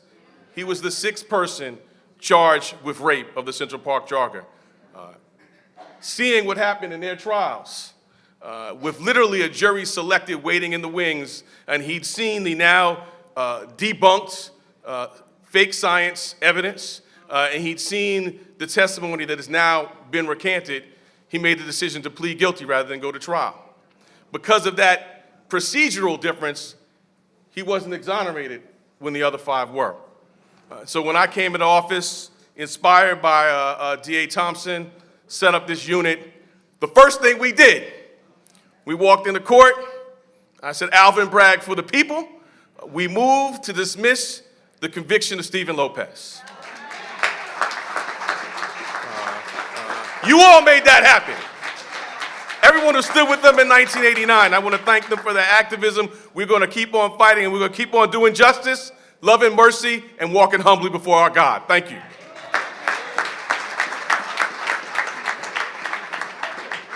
I want to thank District Attorney Alvin Bragg. Right now, the Manhattan Borough President, the Honorable Mark Levine. Thank you. Thank you, Attorney Michael Harding. The last time I was at NAN, it was for a birthday, but it was not for Dr. King's birthday. It was for Reverend Dr. Al Sharpton's birthday. That day I got here really early, and I was able to jump the speaker line. Today I didn't pull that off so well, but I'm so happy to be here with all of you today. I want to say a word about my friend Alvin Bragg, who I think may have just left the room. He's a little too modest. Under his watch, murders are down in Manhattan. That happened under Alvin Bragg. Shootings are down in Manhattan under Alvin Bragg. Crime overall down in Manhattan under Alvin Bragg. You don't see that in the New York Post, but I want to acknowledge my friend. Give it up again for DA Alvin Bragg. I have the enormous honor of serving in an office as Manhattan Borough President, where we have had no fewer than 6 of my predecessors were African American leaders. No fewer than 6. Every one of them an important figure in the history of New York. Every one of them with deep ties to Martin Luther King. Every one of whom scored victories for civil rights over the past century. And I want to lift up their names for a moment.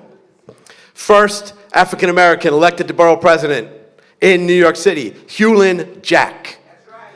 A full decade before Martin Luther King marched on Washington. Now, Reverend Sharpton was probably not on the scene that time. Perhaps Attorney Michael Harding remembers Hewlin Jack. I'm just messing with you. Do you actually remember him?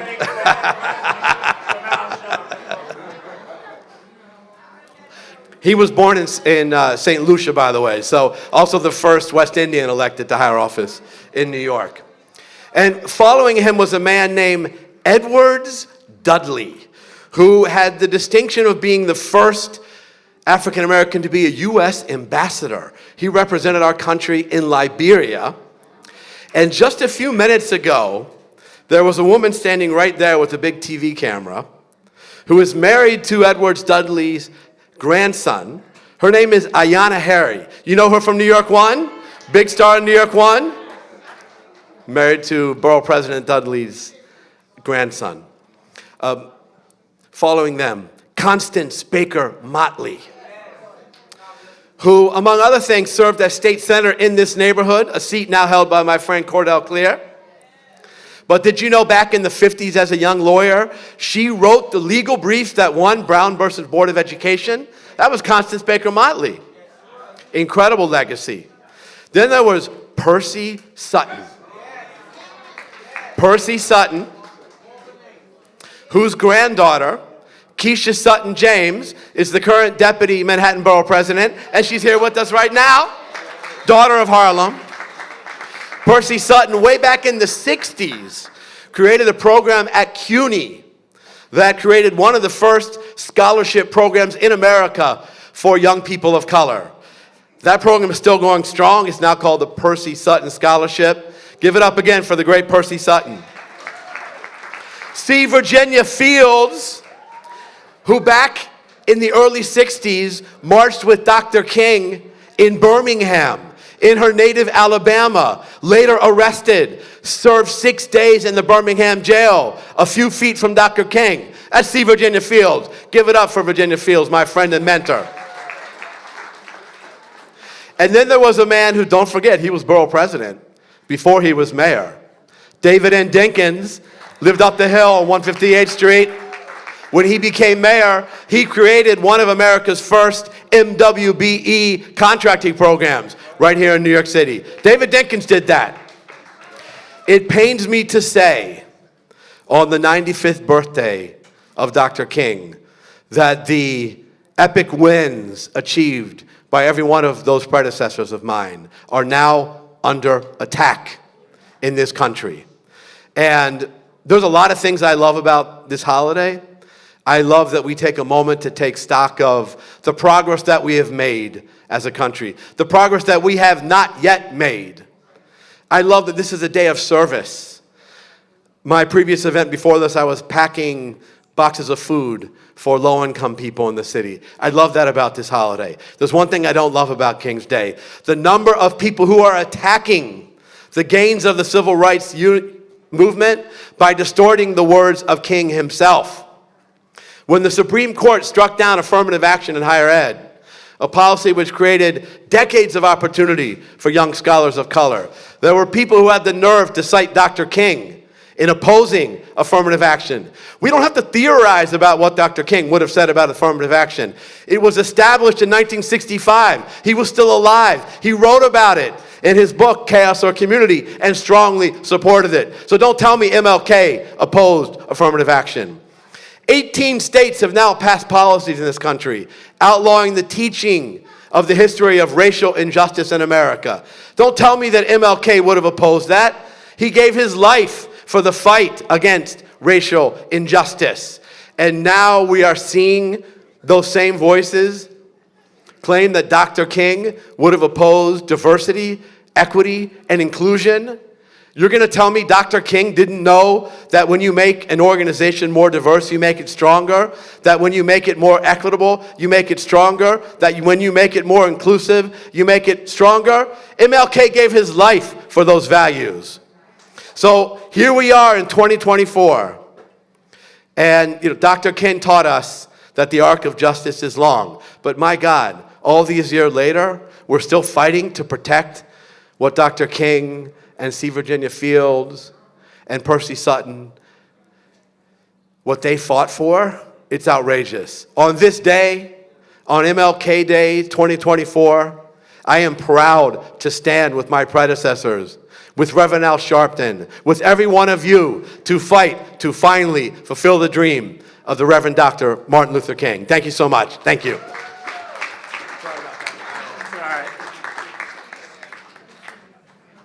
All right, our borough president. Right now, brothers and sisters, we're going to hear from some of our council members here in New York, and we're going to kick it off with the 35th District, Crystal Hudson.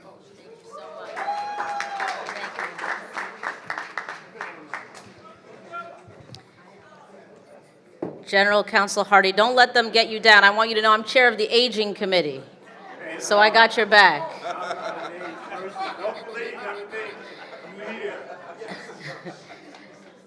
Good afternoon, Nan. How's everybody feeling?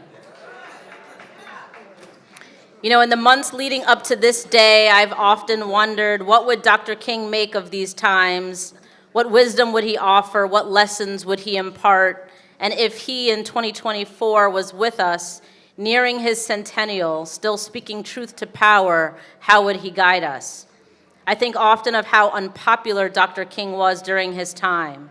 He spoke for peace, he stood for freedom, he called out injustice, he urged us to love one another, and for all this, he paid the ultimate price, his life. In April 1963, Dr. King was arrested and jailed in Birmingham, Alabama, for his participation in a protest against the city's segregationist policies. While confined, he penned his letter from a Birmingham jail. In it, he begs the reader to consider truth and justice as cornerstones of civic life and examine what it means to hold these principled ideals as guideposts for our actions, not merely as items for lip service. It's in this letter that Dr. King famously states that injustice anywhere is a threat to justice everywhere, as we've heard from so many before me. But he also makes clear his understanding of our common existence, writing, "I'm cognizant of the interrelatedness of all communities and states. We are caught in an inescapable network of mutuality, tied in a single garment of destiny. Whatever affects one directly affects all indirectly." The message of a letter from a Birmingham jail is ever relevant today. Its content deeply rooted in King's strict philosophy of nonviolence, of radical understanding of justice and of equity.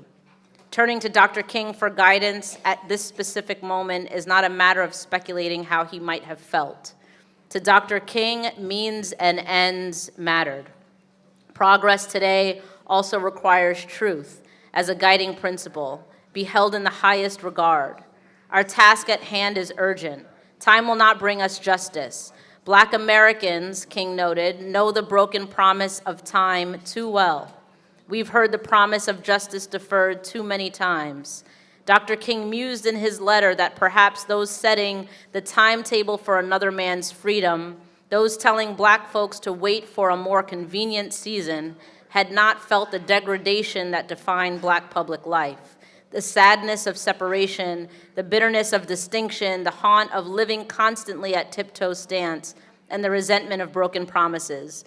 Being told to wait, King wrote in 1963, has almost always meant never, and justice too long delayed is justice denied. We should heed this warning of Dr. King's. He closes his letter with, "In some not too distant tomorrow, the radiant stars of love and brotherhood will shine over our great nation with all their scintillating beauty." Hope, I believe, is the greatest gift Dr. King has left us with. In spite of all that we see, I continue to have hope. Hope for a safe return of those being held hostage, hope for an end to brutal war, hope that I leave this world better than I found it. Thank you, and happy birthday, Dr. King. Thank you. Thank you, Member Banks. Thank you, Councilmember Hudson. Coming up is Councilmember Banks representing the 42nd District in Brooklyn. Thank you so much to Reverend Al Sharpton. Thank you for the opportunity. I don't want to be too long up here because we've heard so much and so much to charge us to go out into the streets. But I'm nervous about the direction of this city.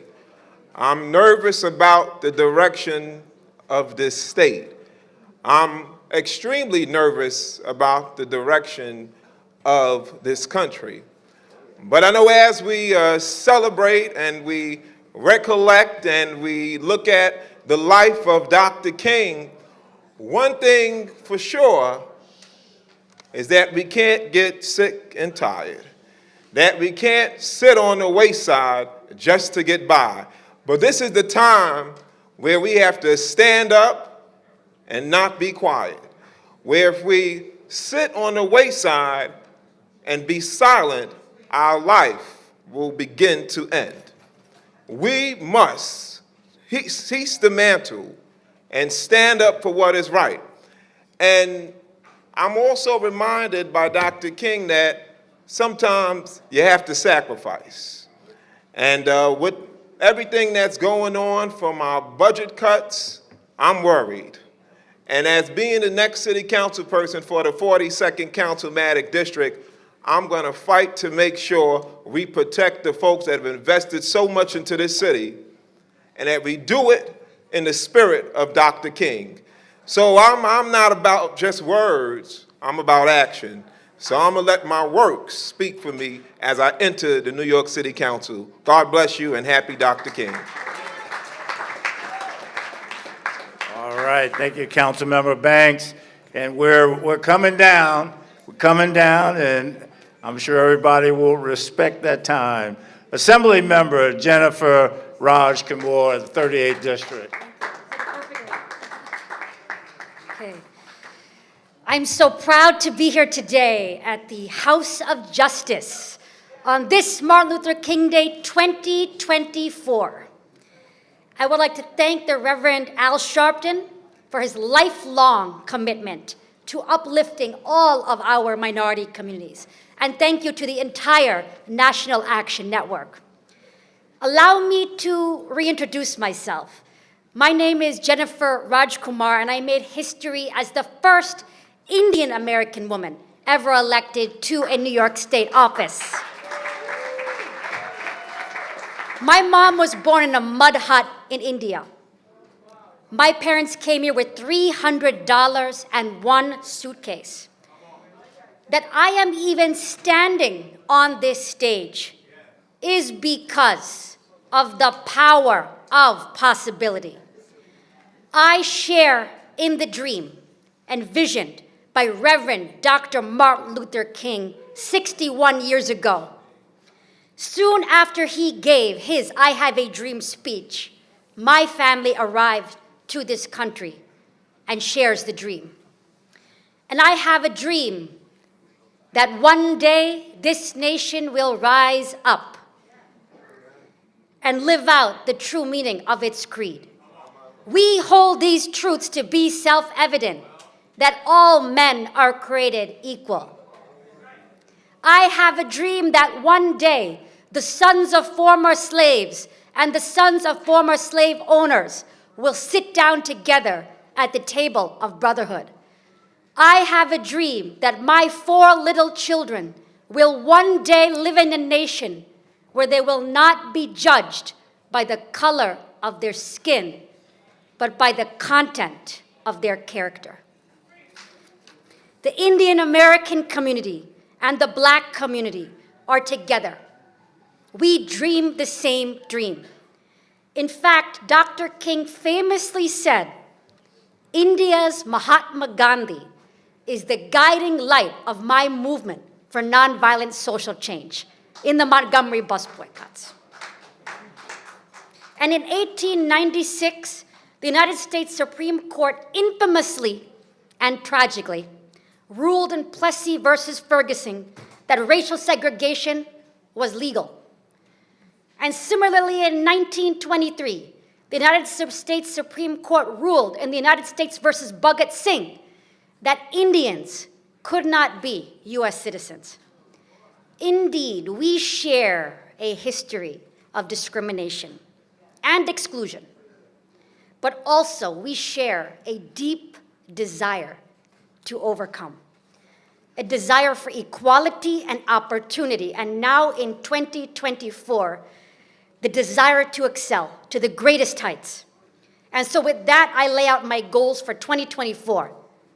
Number 1, we must redefine education for African American students. Only 40% of Black students in this entire city are proficient in reading. We are at a pivotal moment right now We have a black mayor in power, a black city council speaker, and both leaders in the state legislature are black. And we have more diverse leaders than ever before.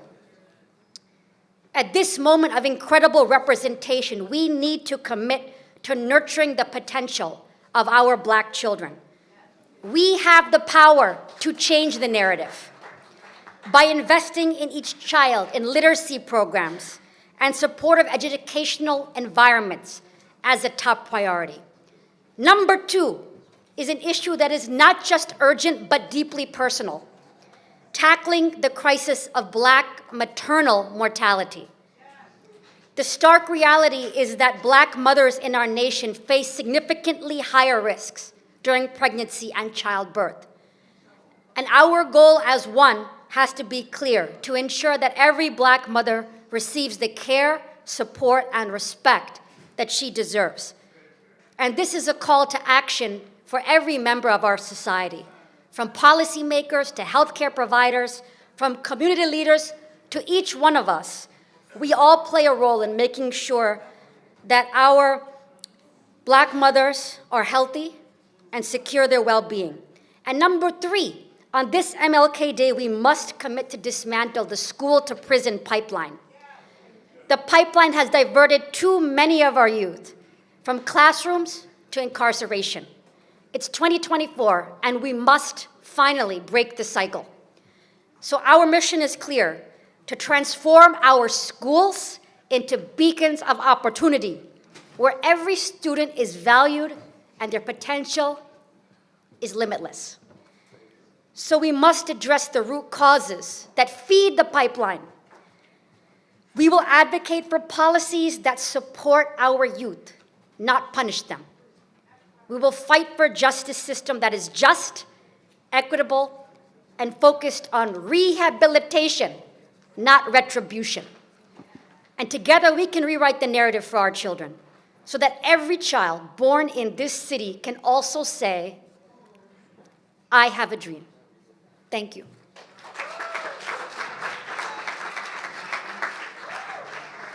All right, we want to thank the Assembly member. He is the newly elected council member of the 9th Council District, which is the great village of Harlem, the Honorable Dr. Yusef Salaam.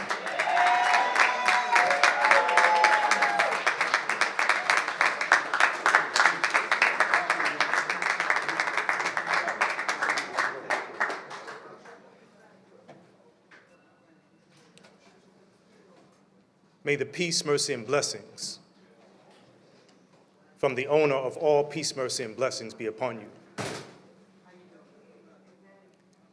I have to salute my man, Corey King Wise.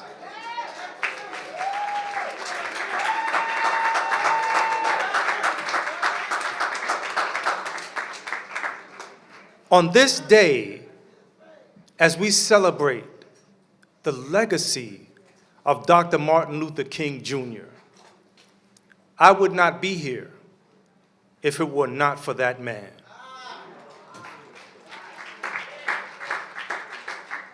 And just so that we all understand how we can make it clear, Corey King Wise, I call Corey Wise Man. If he, during the journey, said, "It's too much. You know what, next time I go to that parole board, I'm gonna tell him I did it. Just so that I can get out of here, so that I can stop the hell that I'm going through." But Corey didn't do that. Corey kept saying, "I didn't do it. It wasn't me." Until finally, he said, "You know what, I'm gonna give y'all all y'all time. I don't wanna come out to no time. I wanna give it all to you." Corey could have also said, "You know what? It's too much." He and I both know folks who succumbed to the pressure and the trauma of being imprisoned, whether rightly so or wrongly so. He could have taken his own life.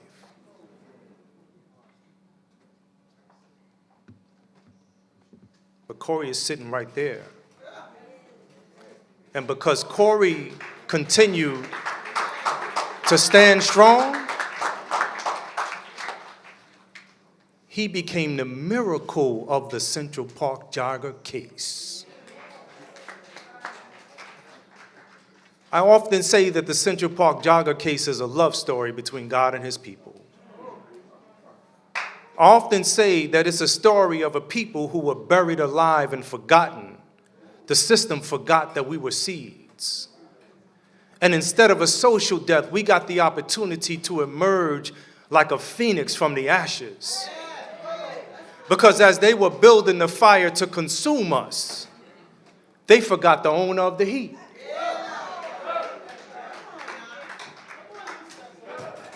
When Corey, and this is so near and dear, because Dr. King was a reminder.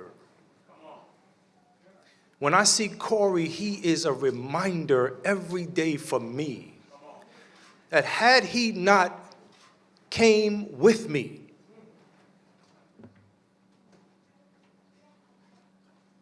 I'm talking about when we first went, I'm talking about the next day when they came and said, do you want to go downtown with your buddy? You'll be right back. Had he not come with me, thinking, I'm going to ride back uptown with my boy, that's my fam. You know how we built? People aren't built like Corey no more. Real talk. That's a different cloth.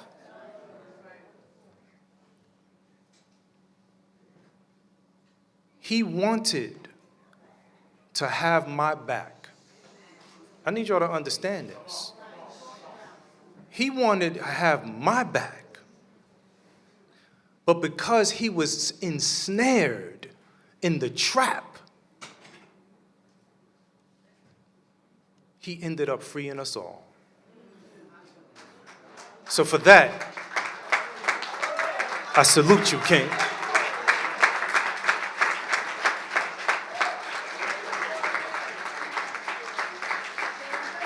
And so on this day, in honor of Dr. King, I've often said that the revolution will not be televised. The revolution will not be televised. I can remember when that statement made me sad inside. Too young to be in it. Now I couldn't even see it. Why? Why couldn't the revolution be televised? The Last Poets, Gil Scott-Heron. As I grew up, I began to see. They left theirs, and I too wanted to leave a mark on history. A man in half, and I wanted to bask in that task that set men free. But a revolution, the revolution, is where I knew I had to be. The revolution will not be televised. They didn't want to display the victory of those quote-unquote lesser men. The revolution will not be televised. Smile. I know, because he is the revolution.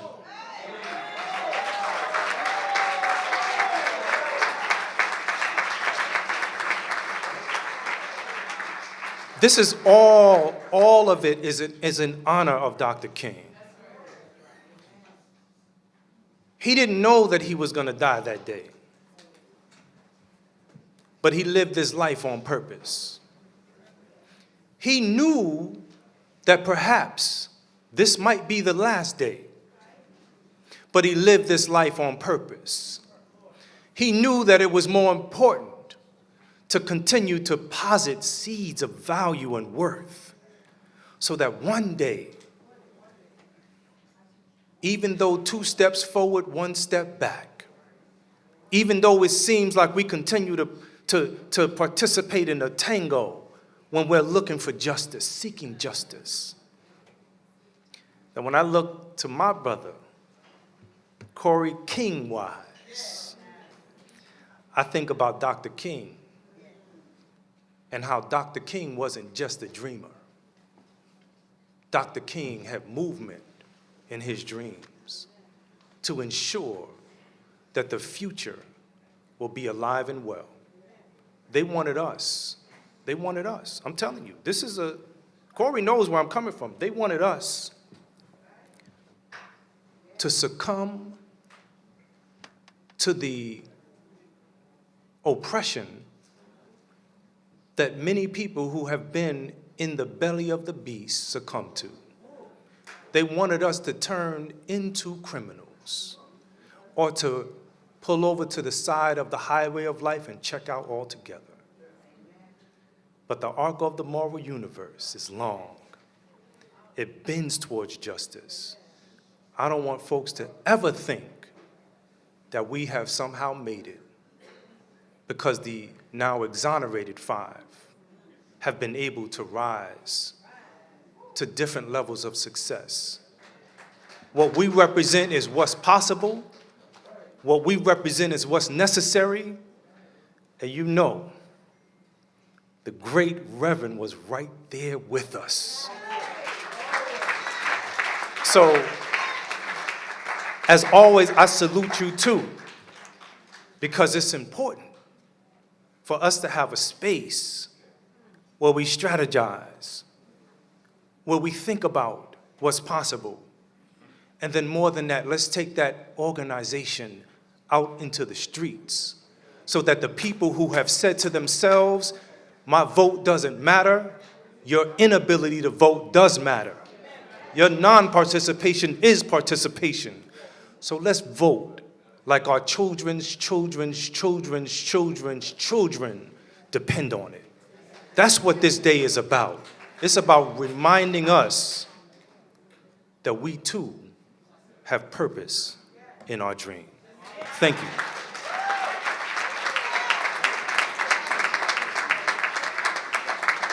Councilman Yusef Salaam, give him a hand.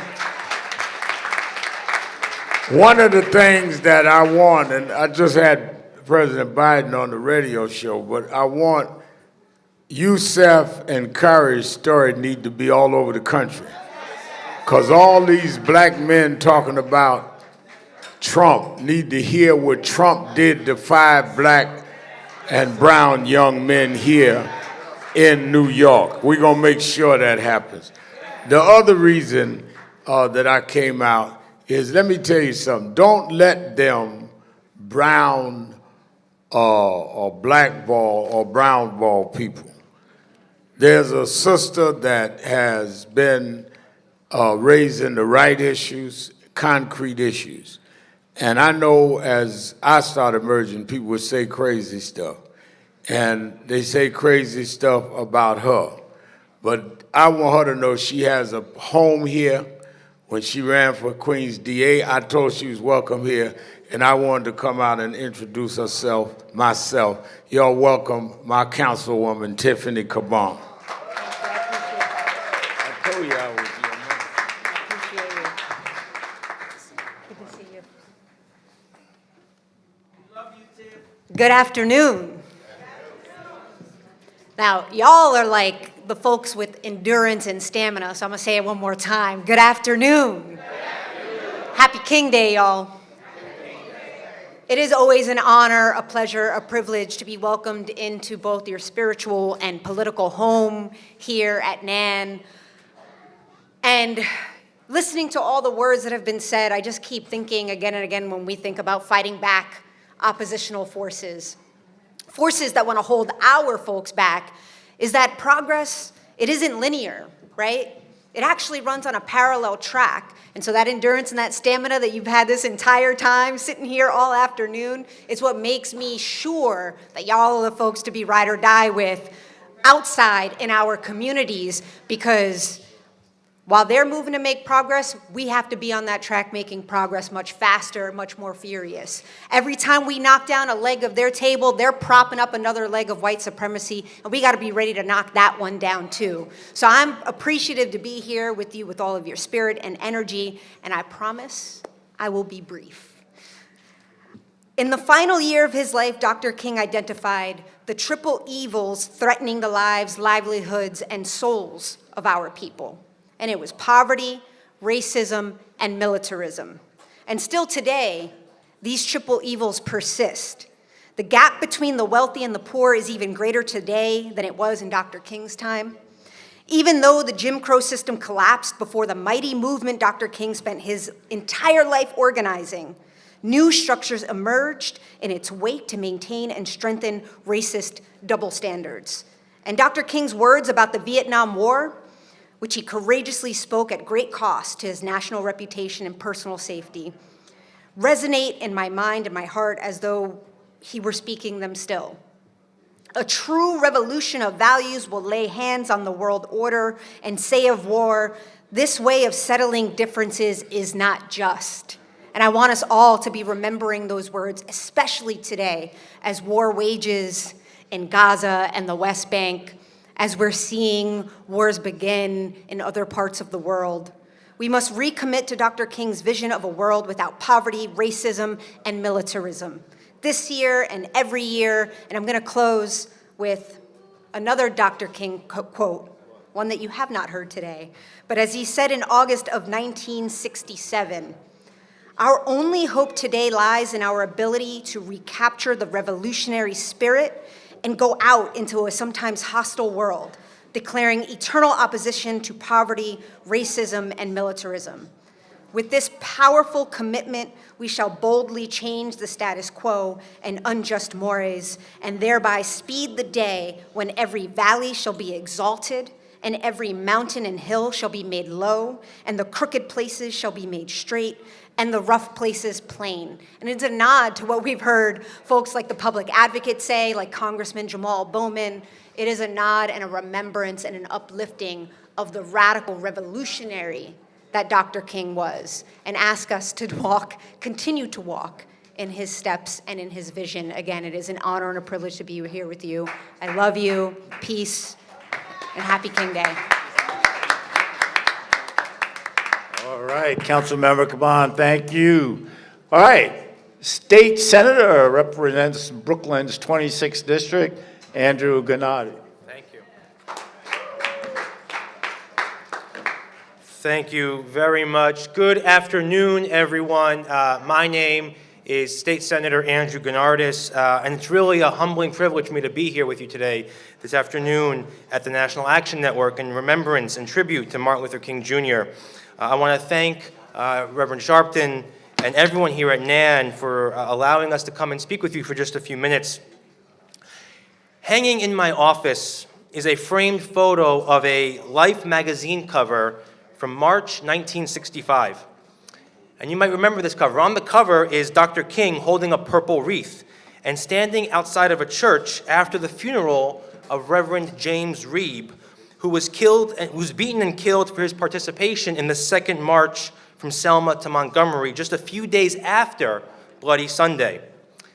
And standing immediately to the right of Dr. King is Archbishop Iakovos, who at one time was the spiritual leader of tens of millions of Orthodox Christians across North and South America. Now, Archbishop Iakovos was the spiritual leader of the church that I belong to, the church I was raised in and the church that I was baptized in. And I have that picture right across from my desk, so I look at it every single day, because it's a powerful reminder to me that the advancement of human and civil rights is not just a platitude to celebrate, but rather an activity to engage in and a struggle to fight for.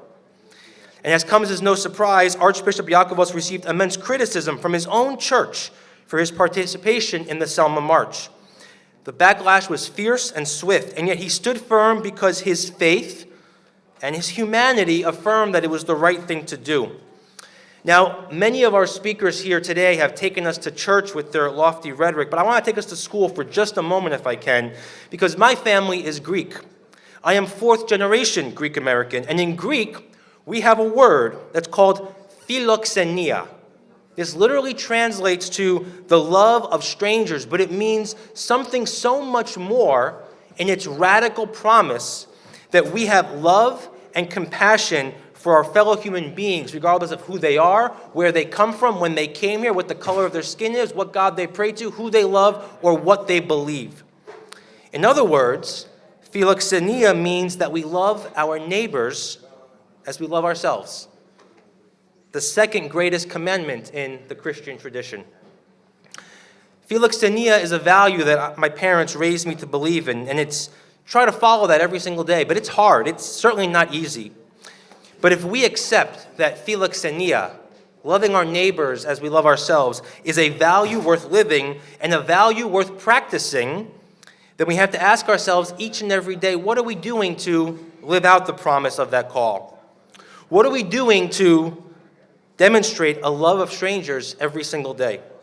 In other words, what are we doing to help others? And that question, as Dr. King eloquently reminds us, is life's most persistent and urgent question. So in a time and in a world where there is too much strife and too much poverty and far too much injustice, I believe humbly that the world needs more philoxenia, as I was raised to believe in it. And we need more people who believe in the practice of philoxenia. And so as we're sitting here today reflecting and celebrating Dr. King's legacy, and I think about my role as a state senator, what does that mean for me? What are we going to do about practicing philoxenia every single day? For me, it's about thinking about ways we can tackle this affordable housing crisis and how we're building, but we're building for people that can't afford to live in our own neighborhoods, which is why I've proposed the Faith-Based Affordable Housing Act that I'm going to try to pass in Albany this year. It's thinking about economic security and economic justice and how we are not able to, when we want to, we can end child poverty during the American Rescue Plan and lifting kids out of poverty, but when it's no longer convenient, we let them starve again, which is why I'm fighting so hard to pass the Working Families Tax Credit to give money back in the families of pockets who need it the most. And it's why I believe so fervently that we need to break down the structural barriers that prevent our kids from going to the best colleges in the world by ending things like legacy admissions that only favor the privileged. They want to end affirmative action, but they're okay allowing us to have affirmative action for privileged kids, and that ain't right. So that's what I commit myself in front of you all today to do in honor of Dr. King's legacy, to practice philoxenia in my day-to-day life, and to go to Albany and to fight on behalf of the communities that sent me there, centering the work of Dr. King, centering the work of Archbishop Iakovos, the spiritual leader of my church, and do everything I can to help others. Thank you very much. All right, she's no stranger here at the House of Justice. It's Assembly Member Joanne Simon from Brooklyn's 52nd. Thank you, thank you. Thank you, Joe.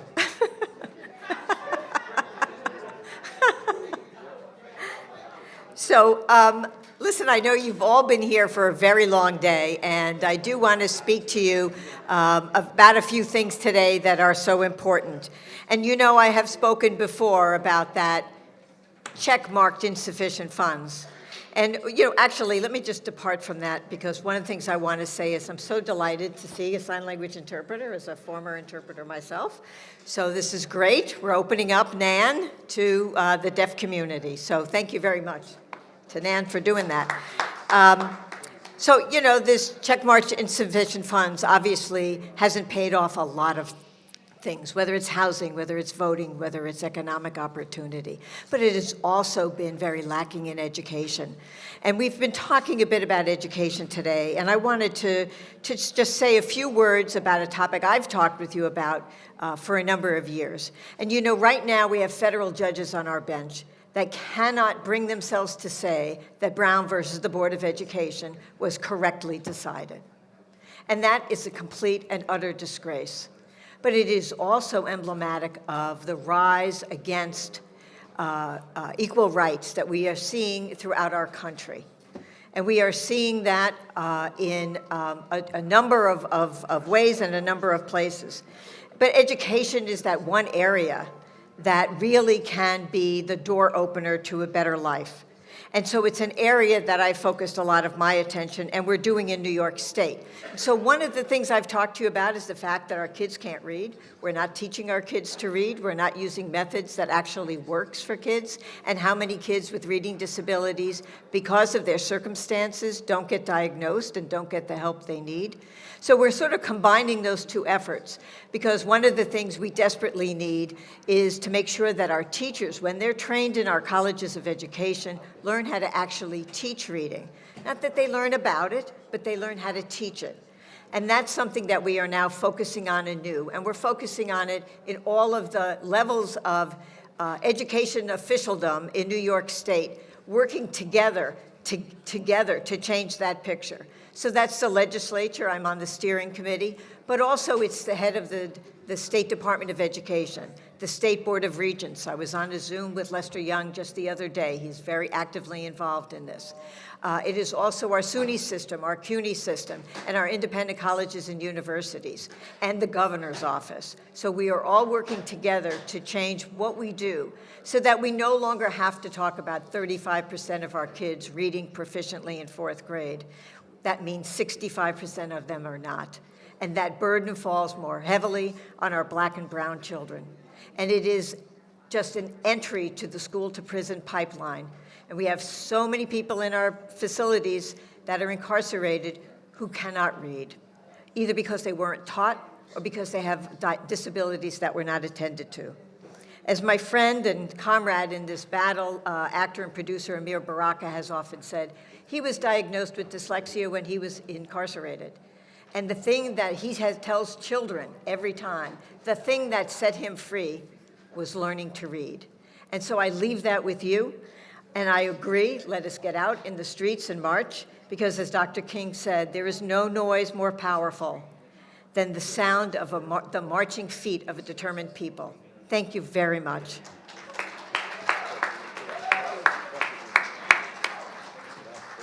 All right. Well, we're up to our last speaker for this afternoon. Before I do that, I do want to recognize State Senator Robert Jackson, who is with us. Also want to recognize our State Senator, Cordell Clear, who is also with us. We appreciate them having been with us. And of course, I absolutely want to recognize the Vice Chair of the Board of Directors of National Action Network, the great and honorable Jennifer Jones Austin.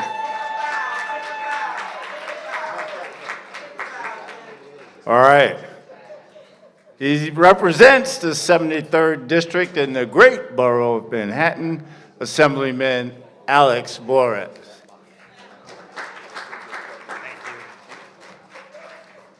Thank you, thank you. Your Monday dinner is coming soon. This will be brief. Good afternoon, House of Justice. Good afternoon, House of Justice.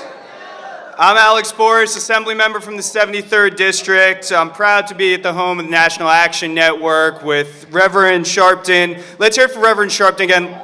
Loud enough for his radio audience to hear. The tireless board and staff, my esteemed colleagues, all of whom have left, but most importantly, you.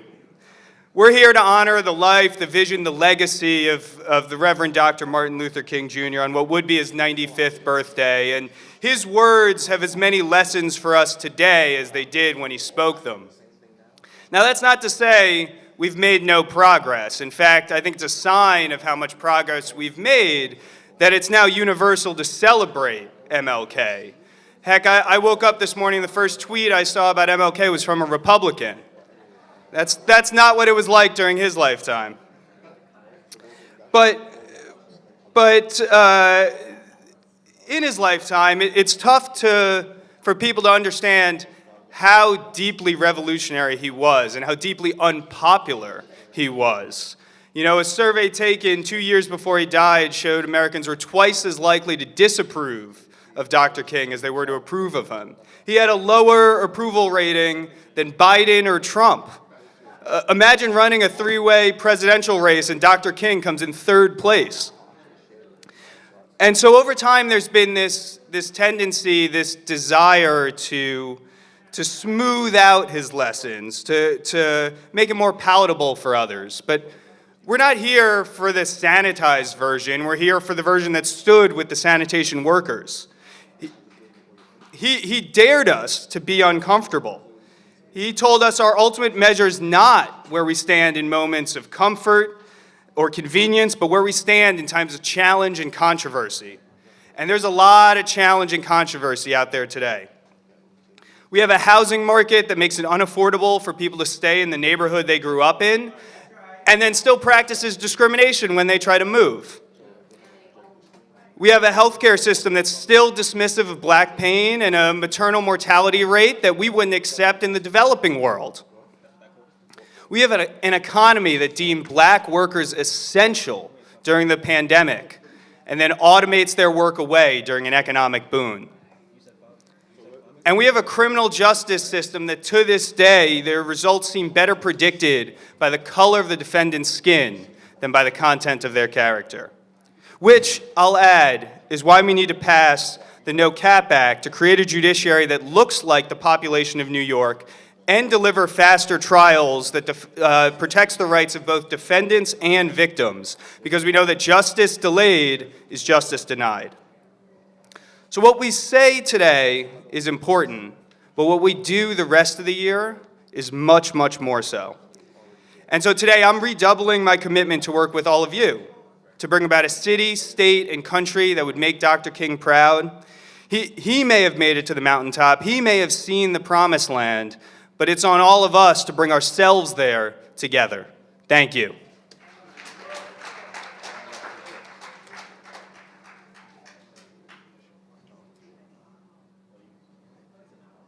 All right. Well, let's give all of the speakers a big hand. Of course, give yourselves a big hand. Give yourselves a big cheer. Let them hear you. We want to thank all of you who came and joined us for our annual King Day celebration. We can't thank you enough for being with us. You guys, of course, we've heard a lot of talk today about the movement. But one thing that we always have to remember is there is no movement without those like you who are the foot soldiers of that movement, and you make everything run great. And so you should give yourselves a big hand, because so many stand on your shoulders in order to do the work that we do. So as we leave, as always, remember Dr. King, remember the legacy, remember the work, and remember the purpose. We'll see you on Saturday, right here for our Saturday Action Rally. No justice, no peace.